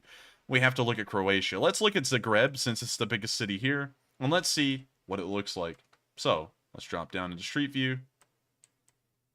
You've got to be freaking kidding me. This place looks nicer than Birmingham. This is impressive, actually, and I think this is worthy of a vacation. You've got to be joking. I'm actually blown away. I don't know about you, Matthew, but this looks way more modern than I thought it would. There is not a speck of dirt that I can see anywhere. Yeah. Well, wait a minute, I'll take it back. There's a few specks of dirt, but no major trash anywhere. This is actually pretty crazy. There's some graffiti there. Interesting. But if you go to Berlin, Berlin's like that all over. I'm really impressed with a lot of European countries and how clean they look. But Berlin, the joke there is that there's a lot of graffiti, and I wonder if that's true. Let's try and find the communist side of town. Let's see, the Brandenburg, Berlin Wall would have been about right here. So, the communist side of town should have been here. So let's take a look. Oh, there's Street View in Berlin. They don't have that anywhere else. Oh my god! Like, the sidewalk's like a forest. Look at all the graffiti! Also graffiti all over the wall. That is terrible. Oh my god. Dude, you would think Berlin would look cleaner than Zagreb, but this place looks like they say. It looks pretty bad, actually. Also, everyone always talks about one thing. One thing I've heard a lot of Germans say is that Dresden is the most depressing city on earth, and I gotta find out if it's true or not. So, Street View maybe? Oh, it's got Street View too, so we can see if it's depressing or not. It looks communist a little, but, I mean, it's not that bad. It's not as bad as they were saying, at least on this one street. Let's go to another one real quick. I'm sure y'all are all just chomping at the bits to watch us drop down in Street View in European towns. Okay, this isn't actually that bad. This actually looks decent. I don't know what in the world Germans are complaining about, because honestly, Berlin looked a lot worse. But still, I'm blown away with what Zagreb looks like, because here in the West, we always think about the Balkans as, and you know, and I'm just being honest, everyone always talks about the Balkans and the former area of Yugoslavia as this worn-down, nasty-looking place that no one wants to go to and no one wants to visit. But honestly, Zagreb looked beautiful, and I think it would be worth taking a trip there. I wonder what a highway through Croatia looks like. Is it scenic? This kind of looks like the American Midwest. It does. Yeah, really it flat. does. Just really flat. I wonder what this place looks like. I'm starting to really take up too much time with this, and we are starting to run out of time. But oh, look at that little house. It's like a little rest stop hut. Like you just pull your car over there and take a break for the night. But anyways, with that, I thank you so much once again for the support. I hope we were able to address that comment fairly well, and also take a look at your home country of Croatia. And so with that, we are on to the next one, and thank you once again for the support. And for some reason, I see a lot of people saying, look at Split, Croatia. So maybe we want to take a look at that. Split. Is it a split town? He knew exactly where that was, too. I'm impressed. Yeah, I know. I'm a master of European geography. That's why I can get Switzerland and Norway mixed up so quickly. So let's drop down here and take a look at this. Oh, we dropped it on a back street, it looks like. Yeah, it looks like let's get to the main road here and travel down in the ways. I mean, if y'all's goal is to make me say this looks bad, this doesn't look bad. This looks okay. I mean, like this looks fine to me. I mean, like I would travel here. What the hell? You'll eat better. Be stupid. Diesel for success. What the hell is this? What is this? This is interesting. What is this here? Oh, that must be news or something. There's graffiti. There's some clothes hanging out to dry, and a sign that's lopsided that says "Smoky," and the text isn't even like the same font size or anything. And there's Goj. Goj. Instead of Doge. Non-store. Let's go further down the street. I'm now intrigued by this town of Split. Let's go this way. It looks like a more interesting path. Now I feel like bald and bankrupt. Look, we have some old Yugoslavian buildings. Yugoslavian cars. Let's see here. Okay, the eating of the butt thing is probably the weirdest thing I've seen so far. Wait a minute, I see some people saying Diesel is a jeans company, and then no fun, no hopes that Diesel Pants needs to find God. And yes, they do, because what would possess a marketing department to put that up on a wall? I have no clue. I feel like the advertising department of other countries is far more entertaining and outlandish than American advertisements, which always has the corporate music, and they're like, look at all these people having fun. Side effects include death, depression, suicidal thoughts, and blah, blah, blah. And then other countries show you eating someone's butt through jeans. I mean, it's not necessarily something I encourage. I, in fact, do not encourage that. But still, I've seen far more entertaining ads and crazier ads in other countries than America, and it makes me feel like we have a very tame advertising field. But anyways, now that we've taken a look at the town of Split, we're now moving on into the next one. And next up, we have a $20 super chat from Bob Perrin, once again, who says, "You would not know it from listening to the news, but e pluribus unum is still the way to go. And just for the record, I'm glad Ukraine is on our side because they are badass."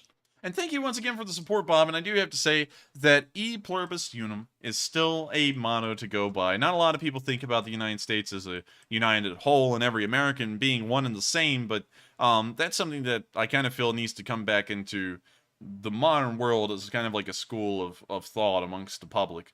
Because it seems almost like instead of America being pitted against our actual rivals around the world, like Russia and China, it almost seems like we get pitted against each other these days. And I think that, you know, and let me say this real quick. I'm the one who made the politics rule, the no politics rule. So if I'm saying something like this and you find it political, according to my rules, it's not. So I'm just saying that before someone says, well, it looks like someone broke the rule, because I know that that's about to be coming around the corner.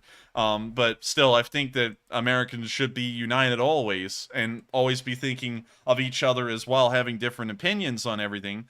Everyone's always trying to look out for what's best for the country and improve it. And so with that, thank you once again for the support. I hope that does address the comment, Bob. And also, I'm glad that the Ukrainians are on our side as well, because they are pretty cool. And I've had the pleasure of meeting a couple in real life.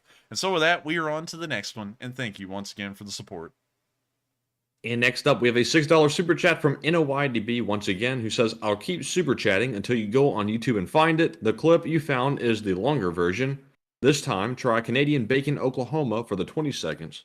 NOYBD, I hate to say it, but I don't think you understand that copyright infringement like that is incredibly serious. And even showing 20 seconds of a clip, usually it has to be less than 8 seconds for it to not get copyrighted. 20 full seconds of a movie with John Candy in it, well, Canadian Bacon, Oklahoma, which I think is John Candy or that actor guy. I know who he is. I know who he looks like. That would be serious copyright infringement, and that would get us in a lot of trouble. So I hate to say it, we can't do that on stream, but I do thank you for the support, and I ask you, please do not send in another super chat asking that, because it makes me feel very bad that I cannot do that, and I don't want to keep on telling you no while, of course, taking your support. So thank you once again, but we unfortunately cannot do that, and with that, we are on to the next one. And up next, we have a $3 super chat from Putin will hang in the middle of the Kremlin once more, who says, "Check the Diocletian Palace in Split, Croatia." Check out the palace in Split. So let's check that out. What was the name of the palace again? Diocletian. Oh, the Diocletian Palace. Diocletian Palace right here. Oh my God, I just remembered. This is where the Roman Emperor Diocletian had a massive summer home built. Just remembered. It fell into decay. I think this entire place is still Diocletian. Yeah, it is. Yeah. Because you can see the walls that used to make up Diocletian's palace. I'm sorry, everyone. I forgot about that. But yes, this is a massive part of Roman antiquity, and parts of it still kind of exist to this day. This whole entire area of town is actually built within the foundation of Diocletian's palace. So with that, let me scoot through here. Sorry, everyone, excuse me. And you can see some of the remnants of this massive palace that used to be here. Pretty cool, Matthew. I bet you didn't know that. I did not. Yeah, so you can actually kind of see the outline of it here still to this day. It's this square, kind of boxy looking area. And that is really cool. I forgot about that. I'm so sorry, everyone. I have watched videos on this before, but it slipped my memory when thinking about Split. And also, it was right on the sea. And I think it was really the only thing here at the time. So he pretty much just had this completely detached palace in the middle of nowhere pretty much for himself. So with that, I hope that does address the comment. I'm glad we were able to look at that real quick and take a look at it. You can also see pillars that still stood from ancient times there to this day, which is really cool when you think about it. Let me drop here and let's see if we can find anything else. Doesn't look like there's anything Roman left here, at least that I can just point out immediately. Rather than, yeah, that's not it. But still, it's really cool to think that this is built on the foundation of the former palace of Diocletian himself. Sadly, a lot of stuff from Diocletian's time doesn't really exist anymore, like the Diocletian Baths of Rome. But with that, we are on to the next one, and thank you once again for the support. And up next, we have a $2 super chat from Junebug, a $2 super chat from Chris Webb, who both say, thank you for the news. And thank you so much to both of y'all for helping us to keep on running the news for y'all's support, and I'm glad that y'all do enjoy it and find it to be high quality. And with that, we are on to the next one, and thank you to both of y'all once again for the support. And up next, we have a $4 super chat from CA Lags, who says, East map still looks like Marge S, and tasty period equals burger dictator. And thank you for the support. Tasties is a dictator in terms of food because it just tastes like garbage, apparently, from what I've been able to hear. And could you reread that first part real quick? That wasn't about Tasties. East map still looks like Marge S. I just don't see it. I don't know where the Marge part is coming in, but sadly, I just don't see it. But I thank you for the support, and I hope that addresses both parts of the comment. And with that, we're on to the next one. And up next, we have a $2 super chat from Bob Perrin once again, who says, drop Street View on Incheon, South Korea. Enjoy. And that reminds me a lot of Squid Game. Incheon, or Romion. Romion. I love the part where they ate the ramen just dry. Like, I don't know if people do that normally, but let's check out Incheon. Also, by the way, just fun fact, because, you know, I got to throw one down every time. This is where a U.S. naval invasion landed in the Korean War in 1950, which threw off the North Koreans by a mile. It was something that they didn't think would happen, and then the United States started to make a lot of ground, and then that's when we started pushing them back pretty quickly. But anyways, let's check this place out. Random street. That's the rule. Tall building. Pretty clean, actually. This is where they picked that guy up in that van and put the gas on like him right over there. Like right here, actually. Yeah. Wow, this place is pretty clean. Wow, look at that Volvo. That blacked out Volvo kind of looks cool. That might be the Squid Game Volvo. They're going around picking up people right now. But yes. Let's move on down. Oh, look, they have the German building. Don't know why it's in the colors of the German flag, but interesting. And speaking of Incheon, since it's kind of a suburb of Seoul these days, well, not really, but for the sake of what I'm saying, it will be. Let's go look at Seoul. While my voice just cracked beyond belief, but let's take a look at this. Wow, really nice landscaping there. Really interesting. Wow, those are some interesting buildings. That looks like Squid Game buildings right there with the markings and labelings on the side and stuff. I don't know. I mean, like, Squid Game was kind of Matthew and our first exposure to Korean culture, at least put to film. You know, or at least their cultural ideas and stuff. But it was interesting. And also, the National Museum of Korea. What's in the National Museum of Korea? Wow, that's a building and a half. Wow, that's really cool. It's like their version of the Smithsonian, I suppose. Wow, they got some really cool stuff in there. Have some traditional Korean armor. The Koreans were actually an independent country for a little bit of time. They were an independent Korea, and a lot of people don't know that at the same time that the U.S. conducted gunboat diplomacy with Japan, they also did the same with Korea. But the Kingdom of Korea completely refused to pretty much carry out any kind of business or anything like that with the Americans, and so we actually invaded and occupied a couple of islands out here. I believe one of them was this one, and the Kingdom of Korea actually fought back against us. We slaughtered them, and then we asked them, hey, do you want to start talking about trade now or no? And then they said no, and we went, aw, and we just sailed away and just never dealt with them again. It's a really crazy story. Might make a video on that in the future, but still, thank you so much for the support, and I hope you enjoyed us looking at Incheon real quick. And so with that, we are on to the next one, and thank you once again. And up next, we have a $20 super chat from Bob Perrin once again. And Bob, thank you so much for the continued support.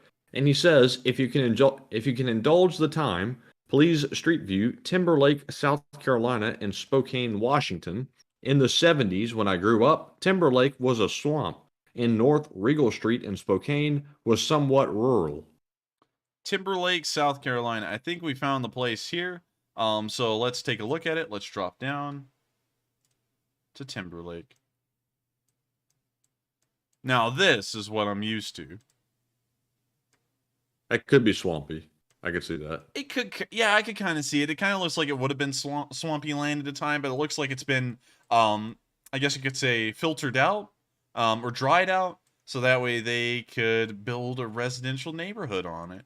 But I hope that does address that part real quick. And also, the next part was somewhere in Washington. Was it Spokane? Yes, Spokane, Washington. He said specifically North Regal Street. North Regal Street. Also, before we move on from that, one thing that irks me about the West is that this is a desert. What the hell are you doing growing crops in the middle of a desert? That's, I mean, we're not going into that conversation right now. It's not anything political or anything like that. It's just a giant rabbit hole. But I don't know what's with the world's obsession of trying to grow crops as a viable solution in the middle of what you can obviously tell is a desert. It just doesn't make a lot of sense to me. Anyways, where's the comedian? Where's the comedian that yells about the desert and sand and water and? You live in a desert. Nothing grows out here. You know. Anyways, we'll save that for another time. And what was the actual street he was wanting us to look at? North Regal Street. North Regal Street, Spokane, Washington. There it is, North Regal Street. Let's drop down and take a look.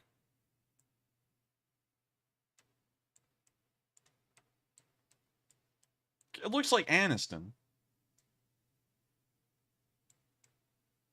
That's very interesting terrain. It's very flat and let's see. What did he say about it? He said it was rural, he said. It does look rural. It kind of looks rural. It doesn't really look like that anymore. It looks more like a suburb. But then again, cities have been growing at unprecedented sizes as of late. And so they just keep on expanding outwards. We can even see now that this is almost in the dead center of town. It extends in every direction from North Regal Street. And so with that, I hope we were able to look at both of those places in the United States and take a little bit of a look at what they've turned into these days. And it's pretty interesting to see because my parents also talk about, oh, back in the day when you went to Florida, there was nothing beyond Destin. Like, Destin didn't even exist. It was all Fort Walton, and now it's just grown and grown and grown. And now 30A is just part of the beach, and it just extends all the way down to Panama City. But with that, we are on to the next one, and thank you so much once again for the support, and I hope you enjoyed us looking at those places and those towns. And up next, we have another super chat from Bob Perrin, who puts in a very generous $100 donation this time, and says, I'm sorry, fellas, my last super chat was supposed to be 100, not 20. I love your channel, enjoy pizza and gym memberships, and see you tomorrow. And Bob, that is extremely generous of you, and thank you so very much for the support. And also, we will enjoy the pizza and also hitting the gym afterwards. And also, thank you so much, Bob, for the wonderful support. That is massive, and I got to thank you so much for being so kind and helping us to keep this channel on running. And also, I thank you so much for enjoying this channel so much that you would help us to keep it running like that. It means a lot to us because, of course, without y'all, it wouldn't be possible. And so, also, we will enjoy a pizza with that and also a gym membership. We were getting a little fat on pizza, so we do have to get to the gym eventually. So with that, I thank you so much once again for the support, Bob, and we will see you tomorrow at the Sunday night fundraiser. And so with that, thank you so much once again, and we are on to the next one.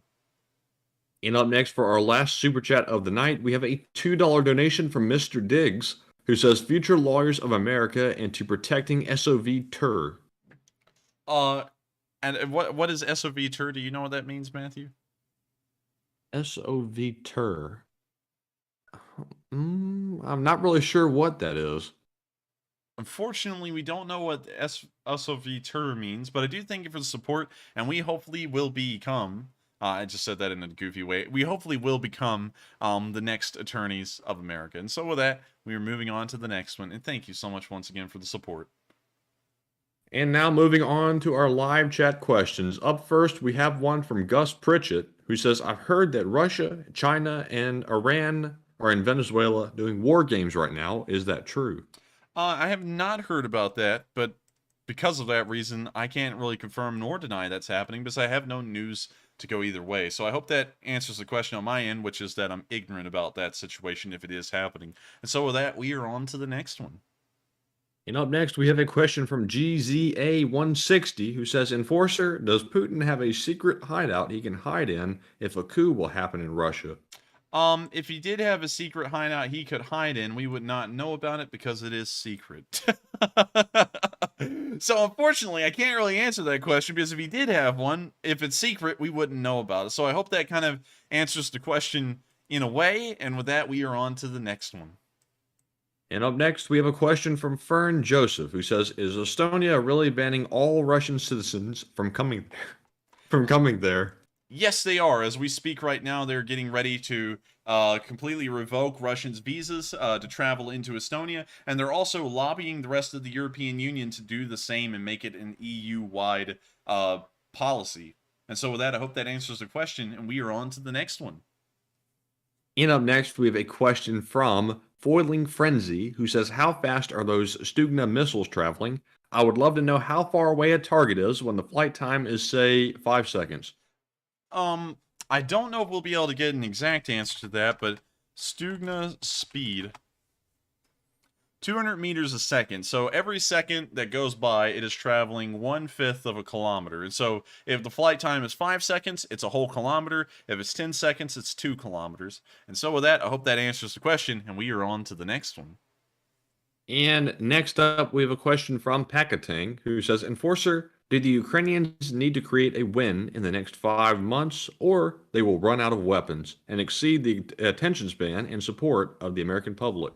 The attention span is not necessarily the concern. If the American public stops focusing on it, the United States, the U.S. government may see the strategic concerns that exist in Ukraine, because one has to remember that we aren't supporting Ukraine really because the public wants to.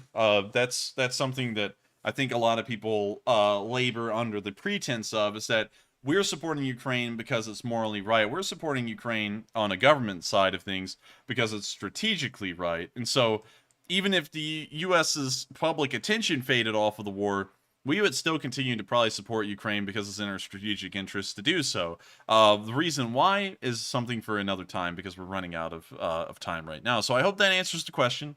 And with that, we are on to the next one. Next up, we have a question from Dragoon50, who says, Enforcer, why are Russians occupying the power plant and accusing or being accused of shelling it? It does not make sense. They are occupying the power plant because it's part of their territory, and it was something they had to capture by force earlier on in the war. And why they're shelling it, I'm not exactly sure. It doesn't make a lot of sense, but then again, a lot of things that the Russians have done over the course of this war has not really made any sense. And I'm not excluding the fact that some of the bombardments may actually be from Ukraine that may be getting incredibly close to the power plant, or targets that are nearby and missing their mark and somehow almost landing directly on top of them. So with that, I hope that does kind of answer the question in a way. And we are now on to the final question of the night. And so who is the lucky last person who threw in that lucky last question? And the lucky last viewer of the night is For the Record, who says, I wonder if the workers would be able to flush the Russians out by faking a nuclear meltdown at the plant, probably when Russians had been pushed out of the area around it. They might be able to. That would be one of the funniest stories in history if they were able to do something like that. And I'm not ruling it out, but I think that would most likely be highly unlikely. But still, I'm not entirely sure. That is a pretty interesting idea. And so with that, I hope that does answer the question. And we have reached the end of tonight's stream. I thank you all so much once again for watching. If you have enjoyed, please make sure to subscribe, because these streams run nightly at 10 p.m. Eastern Time every single day of the week except for Monday. And I will see you all tomorrow at 10 p.m. Eastern Time as we cover the next 24 hours of the war in Ukraine, and we also run our Sunday night fundraiser. Thank you all so much for watching once again, and I'll see you all then. Good night and take care.